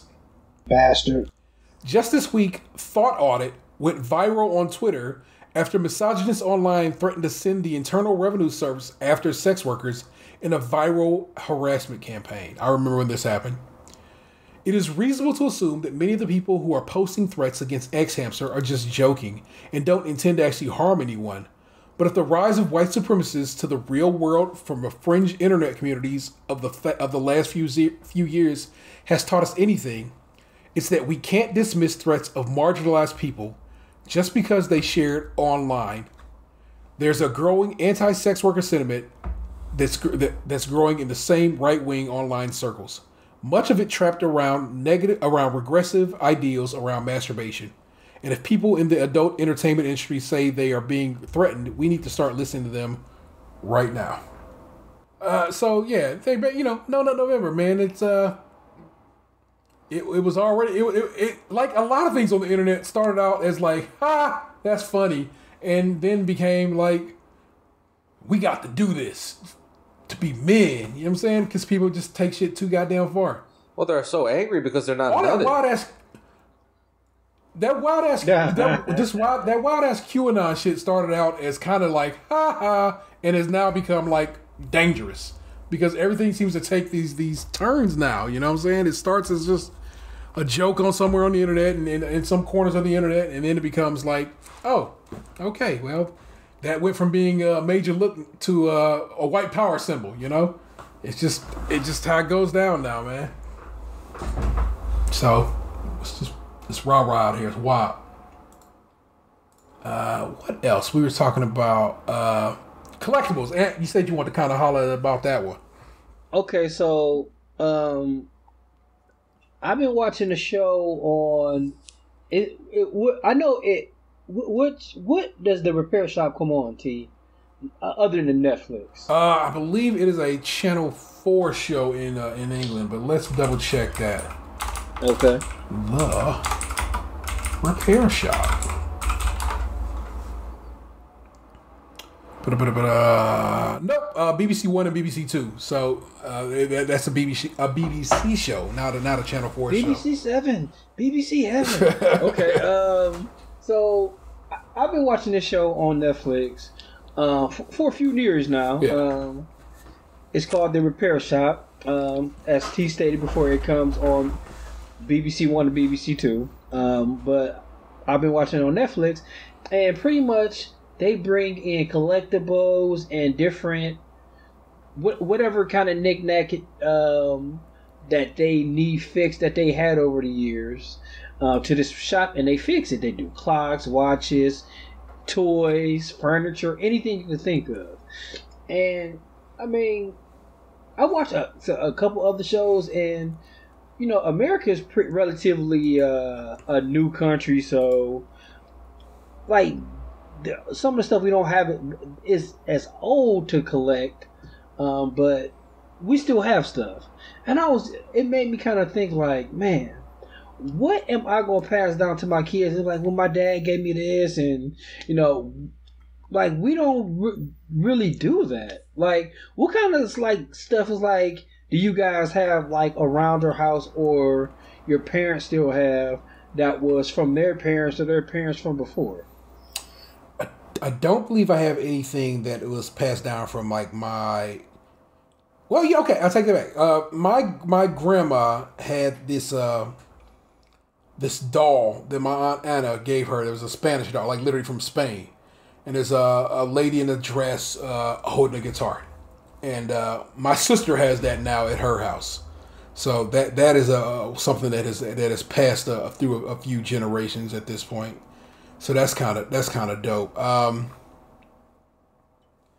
But I don't know of anything in that vein. I don't know. We have a lot of stuff that has made it through some generations. Yeah, it's the same for us. Like, I can't think of anything on my mom's side that got passed down other than maybe some cookware. And then on my dad's side, like, my grandmother's recipes is what everyone was fighting over. Other than that, like, yeah, like, I don't come from wealth, so like, we're not passing a lot of shit down. Like, use it until it breaks.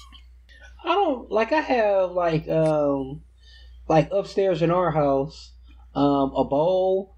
I think my mom and dad had when they were married. But like, other than that, I don't really have like too much of that kind of stuff. Like, I thought about like maybe I should buy my mother like a silver dinette set or something like that. Like silverware, like real silver, so she can have it. And then, I guess, after she pass, I'll get it. After I pass, the boys will get it. I think about that kind of stuff. I was like, is that even practical? But I feel like that's one of the kind of things where, like, people have it and they pass it down, but no one ever actually fucking uses it. It's just for show. Yes. Which I think I'm already kind of doing that because, like, actually, it was funny. Me and Lunch were, conversing back and forth through some method. I don't remember if it was on the phone or on Instagram or at work, but we were talking about how we used to pick up some pretty good pop figures from FYE when it was still downstairs from our old job. And I got like these collectible toys that like I don't plan on opening or playing with, but like, in my mind, I think if times got hard, like, oh yeah, I can sell these like gold bullion, but I don't know. Like, I know like what are some of them are worth, and I know that I enjoy looking at them.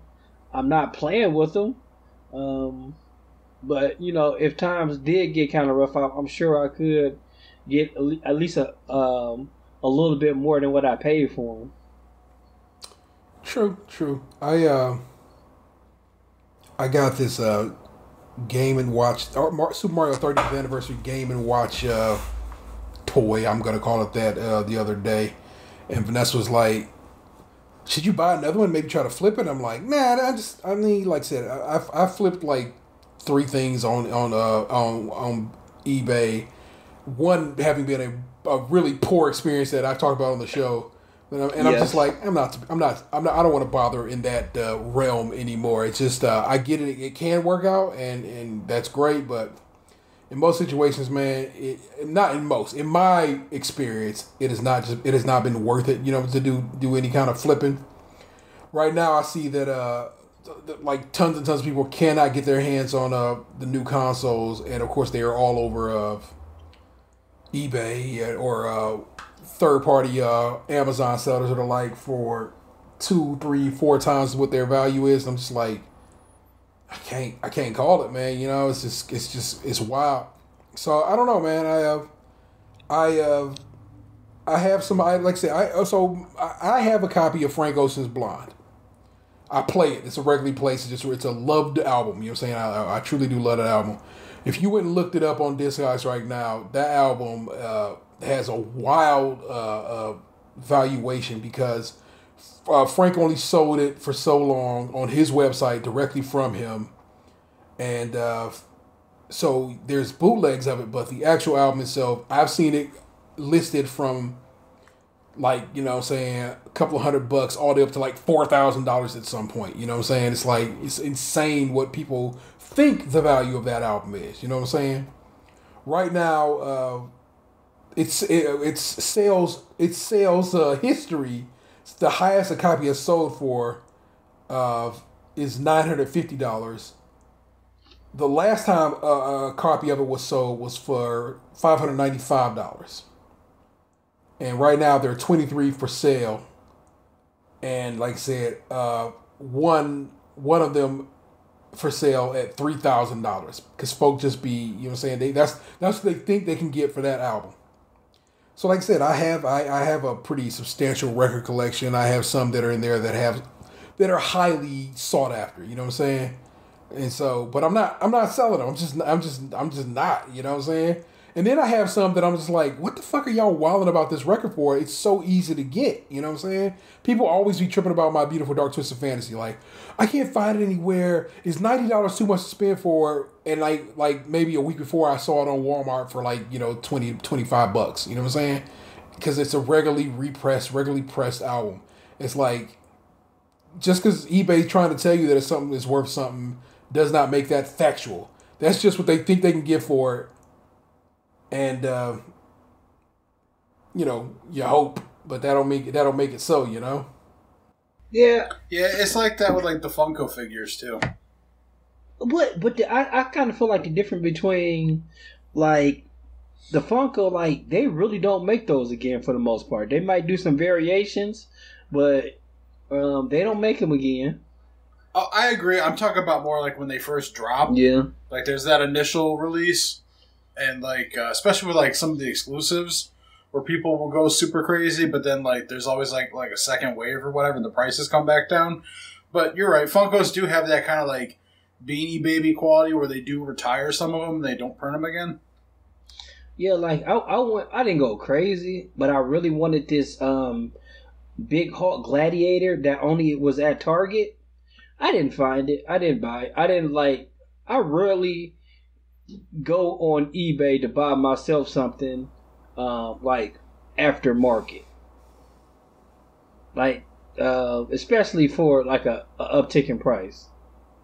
I think the only thing I ever bought from eBay that might have been like maybe $2 more is like I think it was the Teen Wolf. No, I found that at Target.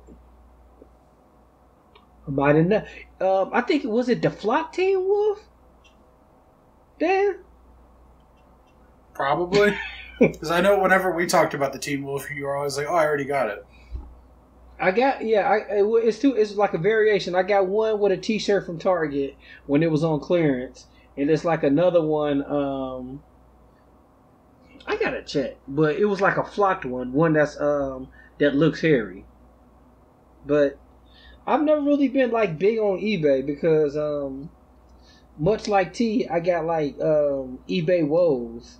Like when I was getting ready, when we were getting ready to get this house to get money for the down payment, I sold 2 pair of my OG LeBrons.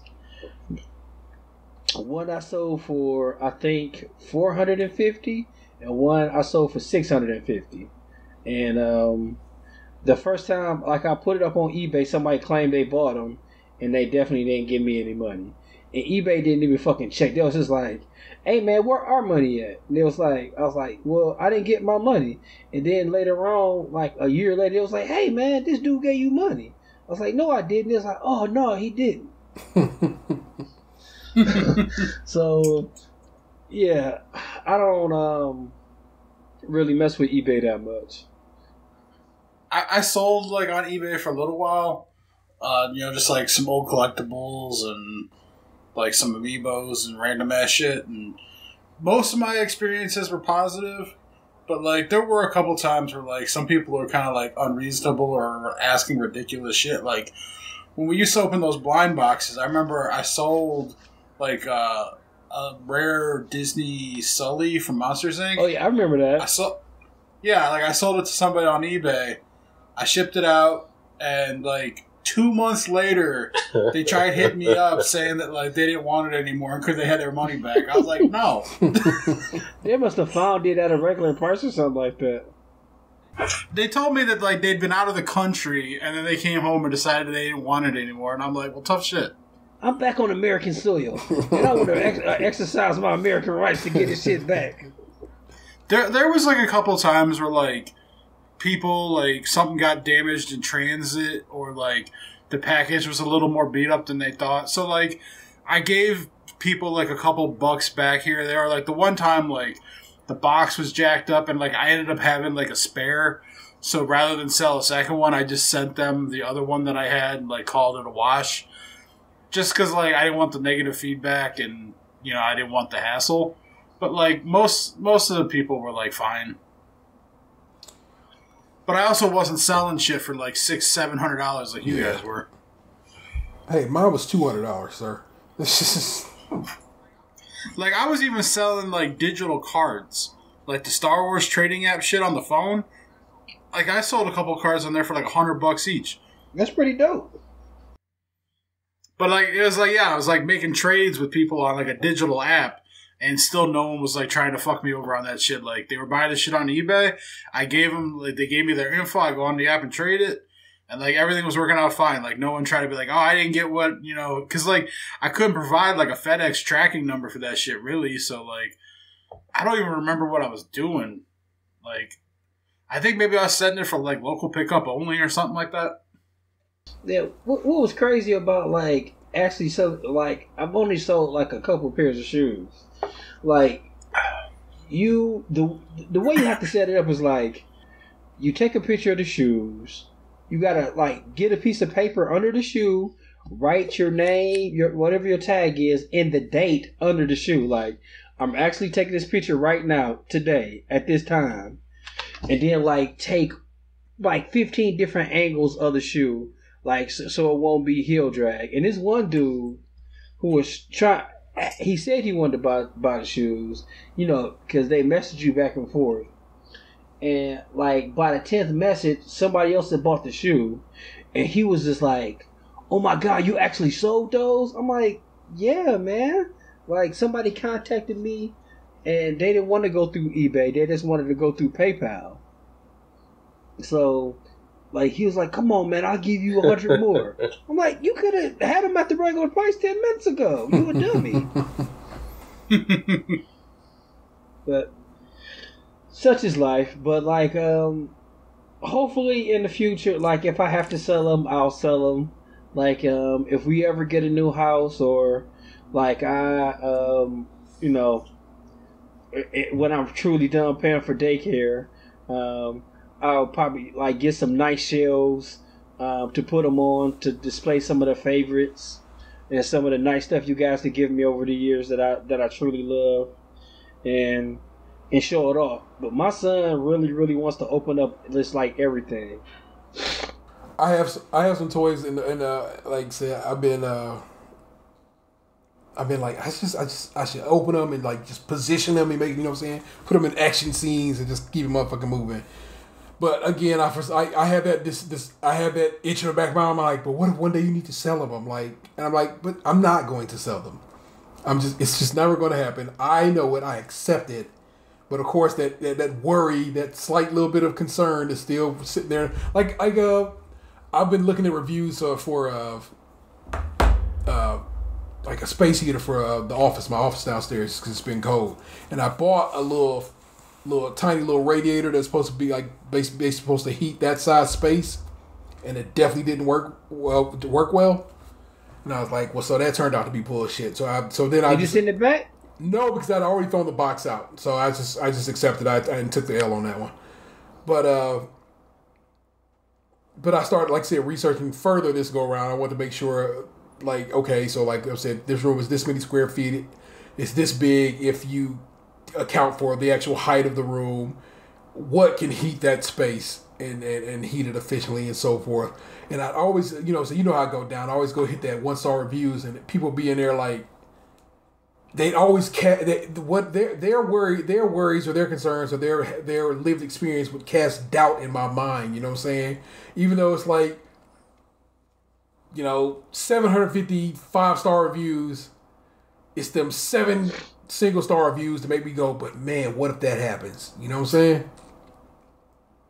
What I always seem to see on like those 1-star reviews, like package arrived damaged. Yeah, and so things like that, I can always, of course, just like nothing to it.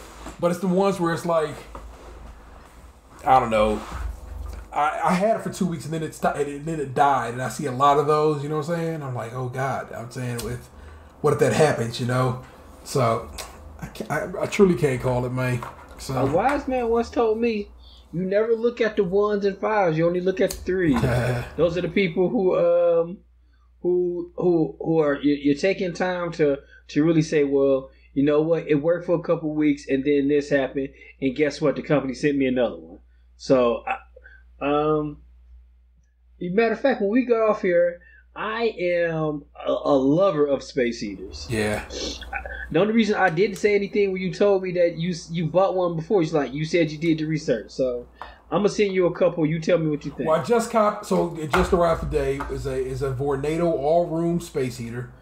Vornados are top of the line. Yeah, pretty and much. Vanessa has one of those upstairs for her space, and has sworn by it. And of course, she had a Vornado fan that broke that she had bought secondhand, and she contacted Vornado about I don't know, I guess maybe whatever, and they replaced it on a secondhand. So Vornado's customer service in that regard, in my lived experience, is very good. Now again, I told you as I was reading the reviews, somebody was like, Vornado's not the same anymore. Their customer service is trash. But I know, like I said, very really see, like within the last year, my partner had a great customer service experience with Vornado. So I like I said, I just went ahead and copped it.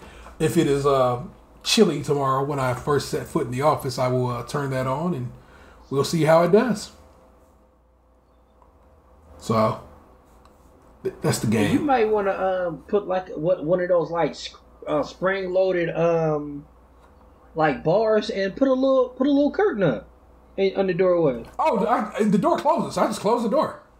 Oh yeah, that's right. Yeah. So nothing to that. I just usually just seal myself in there. I think it's because it's right next door to that cold room, and it's not well sealed. And from that, I feel that room keeps cold coming in.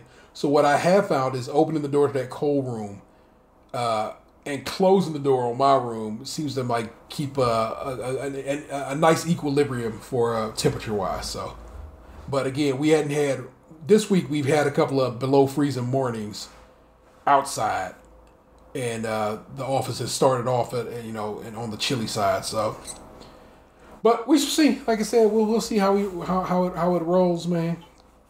But before I just volunteer to go leaping into Am I the Asshole, gentlemen, anything that y'all think has to hit the deck today that y'all need to discuss, some shit y'all have had on your mind that y'all been waiting to talk about or anything?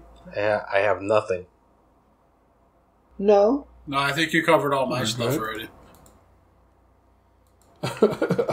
Well, then we shall proceed and continue to rock the mic. Each week, my partner sends a couple of several or whatever Am I the Assholes over from the good people who had Reddit. But this week, Box dropped a couple gems in on our Twitter group chat. And so I did not read those when he initially sent them. I was just like, I'm just snagging them and I'm going to put them in the show. So we have a couple of those too. So let's run through all of these and you guys tell me which ones have to be heard. Am I the asshole for not inviting my friend to attend my wedding remotely? It's the remotely part that fucked me up. Am I the asshole for talking about my first world problems? And then, am I the asshole, this one box said, for not wanting to get rid of the anime body pillow that saved my marriage? that one kind of like it's a have to read situation on that one. That one I refuse to not have that one on the show. Am I the asshole for taking back my nephew's Christmas present and giving it to my son? It's like, damn, homie, what's that about? And then, am I the asshole? I want to go braless, but my mom says it's not appropriate. I can tell you I read both of the ones that I sent. So I'm going to abstain from voting. Very good, very good. We hit go on this. What do you think, Gabe? Well, we already decided the anime pillow. What's the second one? I do like titties, but it sounds like she lives with her mom, so she might be too young. 23 female. All right, those are. She doesn't need a bra. She's like. You don't know that. Am I the asshole? I want to go braless, but my mom says it's not appropriate. So I saw a post like this recently and wanted to get my own judgment, so here I go. Obligatory on mobile. So, I, 23 female, live at home with my parents and younger brother, 19 male. I have fairly large breasts and don't like wearing... and don't like wearing bras at home because of it as they start to get uncomfortable after a while. The problem is that my mother, whenever I go braless and my dad or brother are home, tells me I have to go put a bra on. She says it's inappropriate for a young lady. I don't really think my brother cares, but my dad has asked me to put my bra on if my mom isn't home to play middleman. If my mom isn't home to play middleman. My thinking is they raised me, bathed me when I was young, saw everything. Why should me not wearing a bra be a big deal? The reason I think I may be the asshole is that they both grew up when it wasn't appropriate to be comfortable, I guess, in your home around the opposite sex. And my mom, never takes her bra off unless it's just the two of us or she is in bed. So am I the asshole for not wanting to wear a bra at home? I would only say possibly because it's not her house. And it could be her under her parents' house, her parents' rules. That's a good point. But the sentiment, I feel like she's not the asshole, but I feel like the situation, 23 living at home still, if all your parents are asking is if you're going to live there, you put a bra on, that's the least you can do. Yeah, my one problem is why are you sexualizing your daughter? Yeah. I don't know if they're sexualizing their daughter. They are sexualizing their daughter. I have no idea why you just all of a sudden thought you'd argue against that, Mr. Devil's Advocate, but that is clearly what they're doing here. I sexualized them big titties right away. So I know they did. Yeah. I immediately thought Naughty November. I know, but as a dad of two daughters, I could never imagine being sexualizing my daughter. So I always try to give other dads that benefit of the doubt. I mean, I got the dad. What the dad is doing is what most parents do, is supporting what the mother was saying, and that's a little bit understandable. If your mom is telling you, "Hey, I don't want," for example, I don't want you guys going in the refrigerator after 10 o'clock. If that's your mom's rule, I don't understand the rule, but that's what your mom telling me to do, then hey, your mom said don't go in the refrigerator after 10 o'clock. Don't be trying to go behind her back because I'm here. Yeah, I mean, this really does sound like it's the mom's bugaboo, not the dad's so much, because the dad's playing both sides. Yeah. The dad wanted to see the mom. Maybe the mom. So he got to do what... I mean, maybe the mom's just more of a conservative type person, and it's not her thing, and it makes her uncomfortable. Who knows? But I get what T's saying. I'm just it's a tough thing because she's at the age where she could just get her own fucking place and let her titties run buck wild. Like, I bet she's the one choosing to live at home still, And they running buck wild up in that house. They running, but they wrong. We don't know how the dad's asking. The dad could be just saying like, "Hey, look, your mom's asking.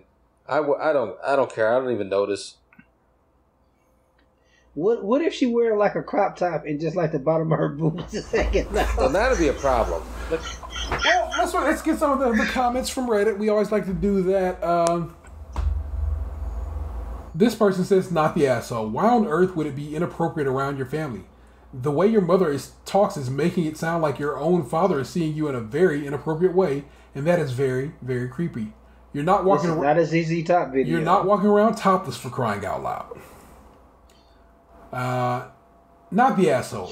I had breasts so big I got a reduction, but before that I only wore sports bras because everything else was uncomfortable. You have a right to be comfortable in your home, and it's not like you're walking around naked. If you want to try and compromise, I'd suggest thicker shirts as long as it's not too hot for you. Yeah, thicker shirts so you can't see the headlights are on. Ooh. Not the asshole. You should be able to dress as you want at home, as long as you don't have 100% of your junk hanging out all the time. You ought to be able to go braless if it's comfortable for you. That said, I don't know whether you're ever going to get them to be more comfortable with your body than they appear to be with their own bodies. So while you live there, it may be a losing battle, even though you're in the right. Which is what basically Dan said. So there you go. Them titties. What they doing? Well, yeah, it's just, I only said like I said because like at 23, like you're at that age where like I don't feel that you can complain about your parents' rules if you're still living under their house because like they don't have to fucking let you live there anymore. Like they're doing you a solid. So like if it bothers you that bad, then like get the fuck out. Like I don't mean like get out, like throw your shit on the tree lawn and get out, but like make some adult moves and like go get your own situation that makes you happy. Like nothing's keeping you there, Yeah, I guess that's a good point. Like she doesn't have to stay there. She could respect what her parents are asking her to do. I just kind of feel like in these days and times, like goddamn, it's hard enough just being like an adult. Like obviously, like this post isn't that old.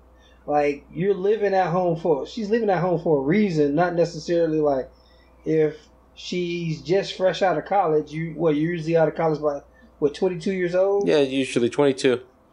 Yeah, like I think I left my mom's when I was 24. At that point, like I'd already been ready to leave for like almost a year. Mm-hmm. I just didn't have like any money saved up or anything. Yeah.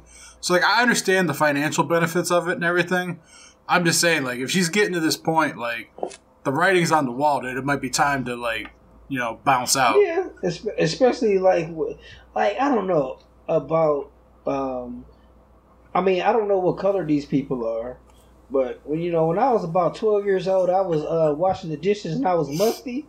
I felt like, my mother was like, damn, you musty? Well, how come you ain't put on no deodorant today? Man, I feel like moving out that day, man. I just feel like, I'm like, why you gotta be talking about I'm musty, Mom? And musty isn't an attractive attribute. I left my mama's house 2 weeks after I graduated high school and have never been back. So can't call it. and his mother asked him to put on the bra a week before, and he was like, "Damn that!" Am I the asshole for not wanting to get rid of the anime body pillow that saved my marriage? I saw this in the chat, and I could not wait to read this day. Promise you, I have not read it since before. This is me go time. Throwaway account for obvious reasons. My husband and I are best friends during the day. Love of my life. It's at night that's an issue. I'm a blanket stealer. I once yanked them so hard, my poor hubby flipped a full 180. Hubby, for his part, is a thrasher. Bruce Lee would be jealous of the moves he pulls off while unconscious. It's a constant war between us when we fall asleep, and both of us often wake up sore and exhausted. It was starting to affect our relationship. Neither of us wanted to move to a separate bed because we liked spending our nights together, but it seemed like it was inevitability. We were both crabby every morning, and we started fighting as soon as we got up. It sucked, but neither one of us wanted to concede defeat and move to the other bed. Quick background. I was a huge nerd as a teenager. Full on otaku. Go ahead, cringe, I do too. One night, as a joke, I brought down an old anime body pillow from the attic. I know, the cringe. And plopped it down between my husband and I, declaring it our demilitarized zone. Hubby also thought it was so hilarious. We named her DMZ-chan. She stayed there the whole night. It was a game changer. DMZ-chan protected me from my hubby's REM-induced rampages and was just heavy enough that I can't yank the blankets at full speed. DMZ-chan is now a beloved part of our nightly routine. We both thought it was the funniest thing, but she legitimately helped us solve the only real issue in our marriage.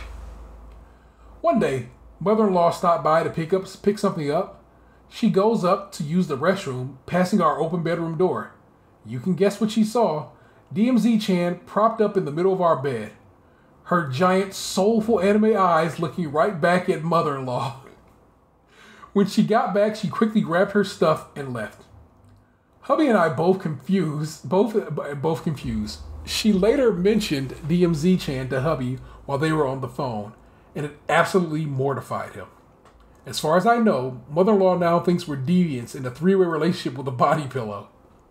Hubby was too embarrassed to explain, and now he wants to put DMZ-chan back in the attic. I was upset. I told him I didn't want to go back to the boxing each other at night, and the DMZ-chan helped us so much in that. He agreed, but suggested we get a normal plain body pillow case to replace her. I felt like there was no need to spend money on something we already have. That's a Gabe ass fucking line if ever there was one. And if really it was that big of an issue, we can put her in the closet while we have company over. Hubby is firm in that she has to go permanently. I know he's embarrassed, but I feel like we shouldn't have to compromise our inside jokes to appease other people. Am I the asshole? Edit. Sweet bees, this blew up. Was not expecting all the attention. Just want to say thank you to everyone for chiming in. I admit I was being stubborn. I drove over to Target on my lunch break and brought a new cover for $10. I put it on DMZ-chan as soon as I got home. To those asking, I did wash her after fishing her out of the attic. And now waiting on hubby to get home so I can apologize for making him uncomfortable. DMZ-chan shall live on in our hearts and under the blanket when company's over. So we know how that has worked out. Now the question is this person the asshole? I have a lack of knowledge of anime body pillows. Is there like a hole for fucking, or... I'm not trying to be gross. I'm seriously like... I know, and it's not. It's literally so just why does I mean, you could always make a hole. There are some, though, that people do fuck. Well, people fuck a lot of things. Is there No, but I mean, like, there are some... What I mean is there are some pillows that are made for that reason. Like the anime pillows. That's what I thought. Like, that's why the mom was so mortified. I thought that she's reacting like they had a real doll in their bed or something. From what I learned from Tumblr, a regular pillow is a fuck pillow for some ladies. Oh, I forgot. Like, I might put a thumbs up and my camera ain't working. But, like, so there's some for fucking, and that's what the mom probably presumed. Like, they're double teaming DMZ-chan. Control C. Control V. This is the character that is on the pillow. If you guys want to see that, the person posted further in a link to the. So that's what the pillow looks like. Really I guess that's the character the pillow looks like. Yeah, that do look a little freaky. It looked like the lady from the last story. Okay, yeah, I could see. Yeah, it's a little risque. No, and I have no idea what the pillow shape like. That's just, like I said, that's just what the character that is upon the pillow is. I can tell you this. Like, I've known people that have had those pillows, and, like, every single one of them, I thought they were fucking that pillow. They all fucking them pillows. I understand the husband being embarrassed. I don't think this person is an asshole for being like, hey, man, what's the point of getting rid of this pillow? The pillow has worked. The pillow's done well for us. I get it. Your mom's kind of like freaked out by it, but don't play yourself because your mom on some whatever. And so I guess I don't think this person has done anything that mounts or rises to an asshole in any way, shape, or form. You know. I'm thinking what we're learning from this episode is that the moms need to mind their own fucking business. That's two. I think so. 2 times. Let's see. Not the asshole. Real problem isn't about removing the pillow, but the fact that your mother-in-law made a scene about something that isn't any of her business. Your husband should stop enabling that. Message. That's a good point. I'm trying to scroll down here to see if I see anything else.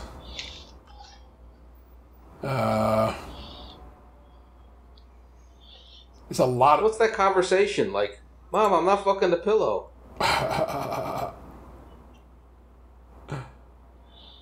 Yeah, this is from the original poster. Yes, hubby has suggested we get a new pillowcase. My problem is, I feel like he's kowtowing to his mother-in-law about a private issue. So, and of course, I agree with that. And again, like Aunt said, these mothers need to mind their goddamn business.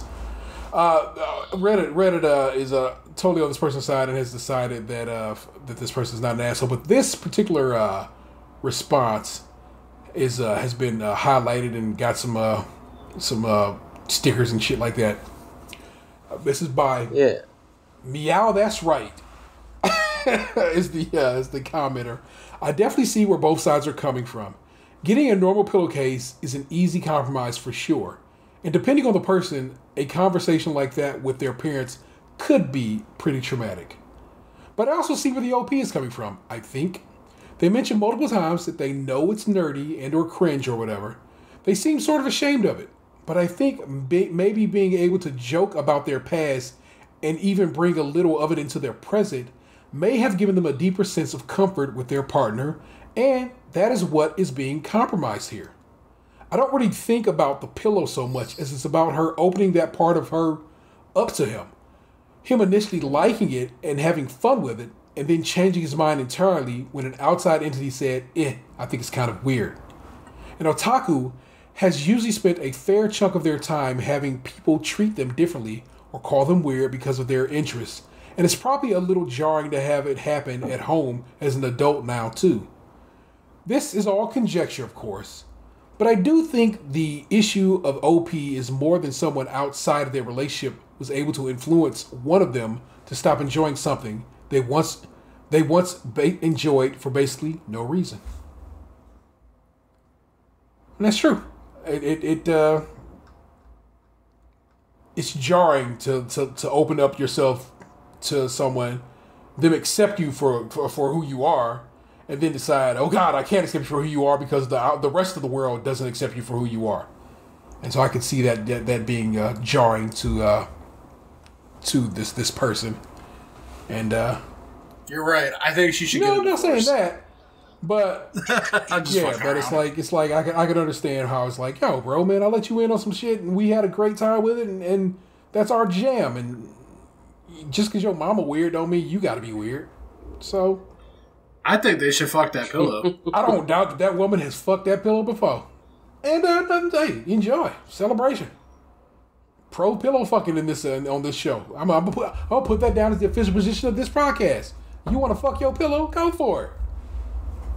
Fuck your pillow. Skin Podcast said so. Mm-hmm. Yeah, but you were anti mannequin fucking.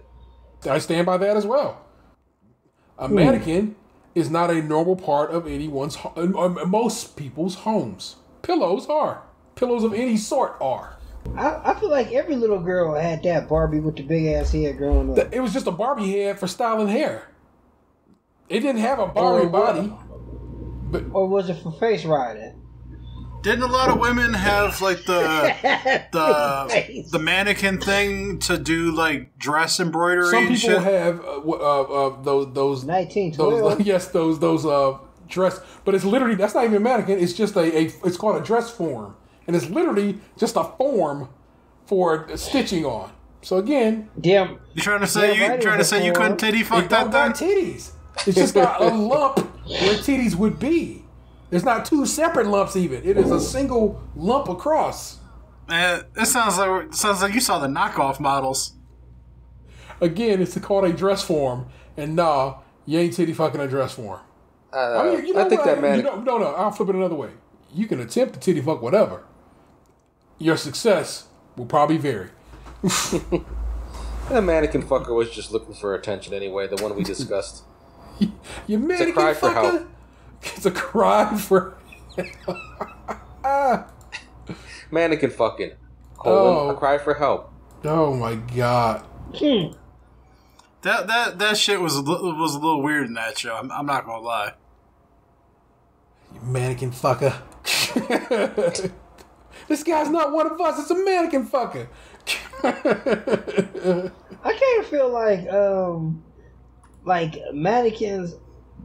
I mean, not now, because who really goes to the mall? But mannequins, like, touching their boobs was a little kid's rite of passage. A time-honored tradition of touching mannequin titties.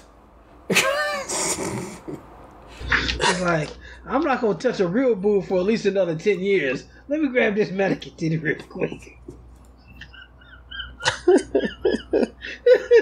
She don't mind. She's inanimate. Oh my god! No. It wasn't that. I romanticized it. I'm like, hey, girl, you at JCPenney too? I ain't seen you here in years. Yeah. That's the kind of, like, Gabe's response was like the kind of attitude that leads to the Me Too shit. The mannequin was okay with it. They didn't say no. Oh. No, I don't want to do that. Your mother taking too long in the shoe department too? Mine too, girl. Oh, so much mannequin action.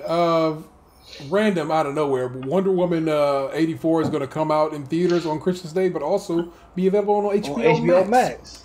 So that's dope. I might have to do an HBO Max re-up because I'm certainly not going to a movie theater to see it. So Christmas Day Soul's going to be. Yeah, I want to watch this Fresh Prince of Bel-Air reunion, but I don't have HBO Max right now. So I ain't gonna sign it back up until next month because so I can give you one of them 1 month saying free trials hopefully. So we'll work it out, bro.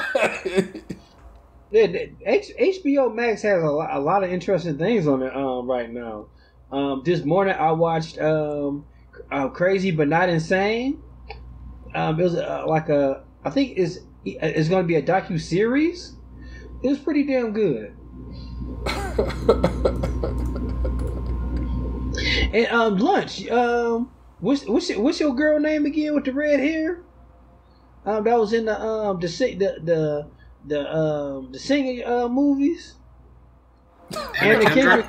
Why can you never remember that woman's name? I mean, because I don't really fuck with her like that. I mean, that's a good show. She's a delight.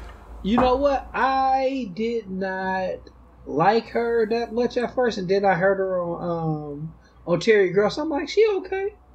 You stuck, T. Don't touch your screen like I did. Y'all see this? Y'all see Rudy Giuliani sweating hair dye? I heard about it.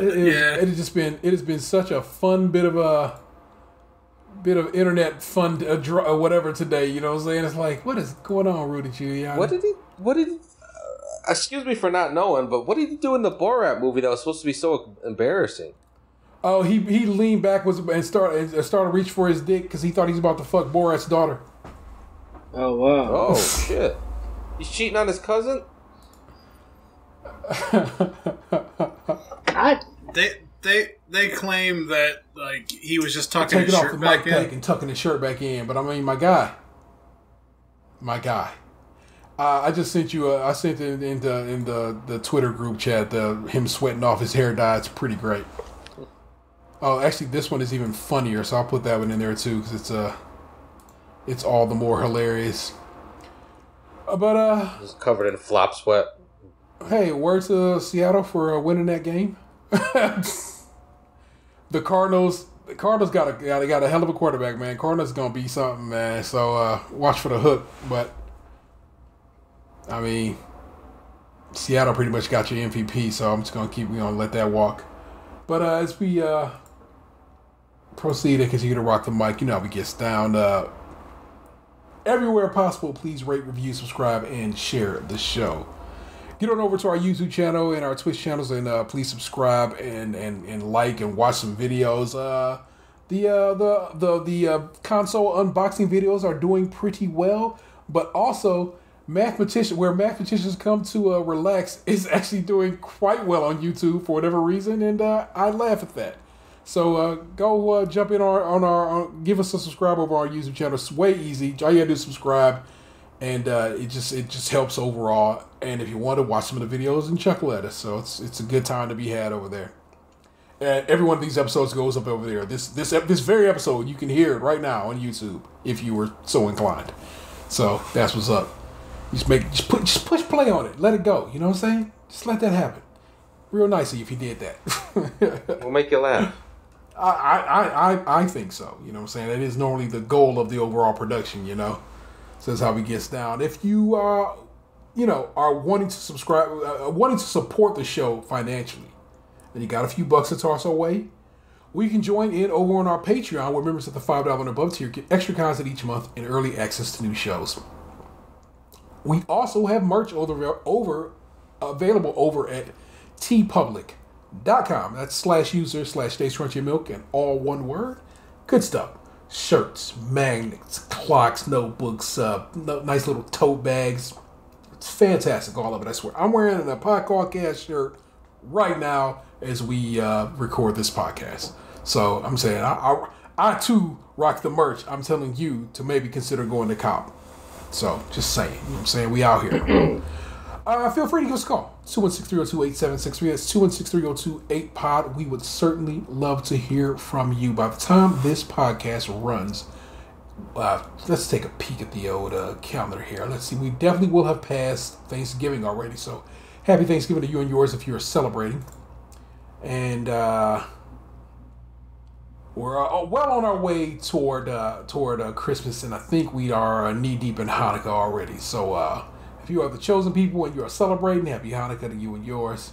And it's the Lenten season. Lenten season, right? No, Advent season. Advent. Lenten is Easter. That vibe, right? The other way. I think I want to go to Costco and get an adult Advent calendar where they got like different swallows of wine. They do. They got that. They got the ones with the beers. And I bet you when we go to the right spot, we can probably find one with some liquor in it, man. Because I remember watching the Tri Channel last year, and they did an Advent calendar. That each one was a type of whiskey, and that's what they did on that one. So, if I learned anything from tonight, I'm not drinking beer no more for a long time. Hey, there you go, man. That's what's up. The Pope would approve of an adult Advent calendar that you flip over, open each one. And it's a picture of a lady in lingerie. The Vatican's looking into that. Did you hear? Yeah, that it turns out it wasn't even him that liked the picture. It was like somebody else.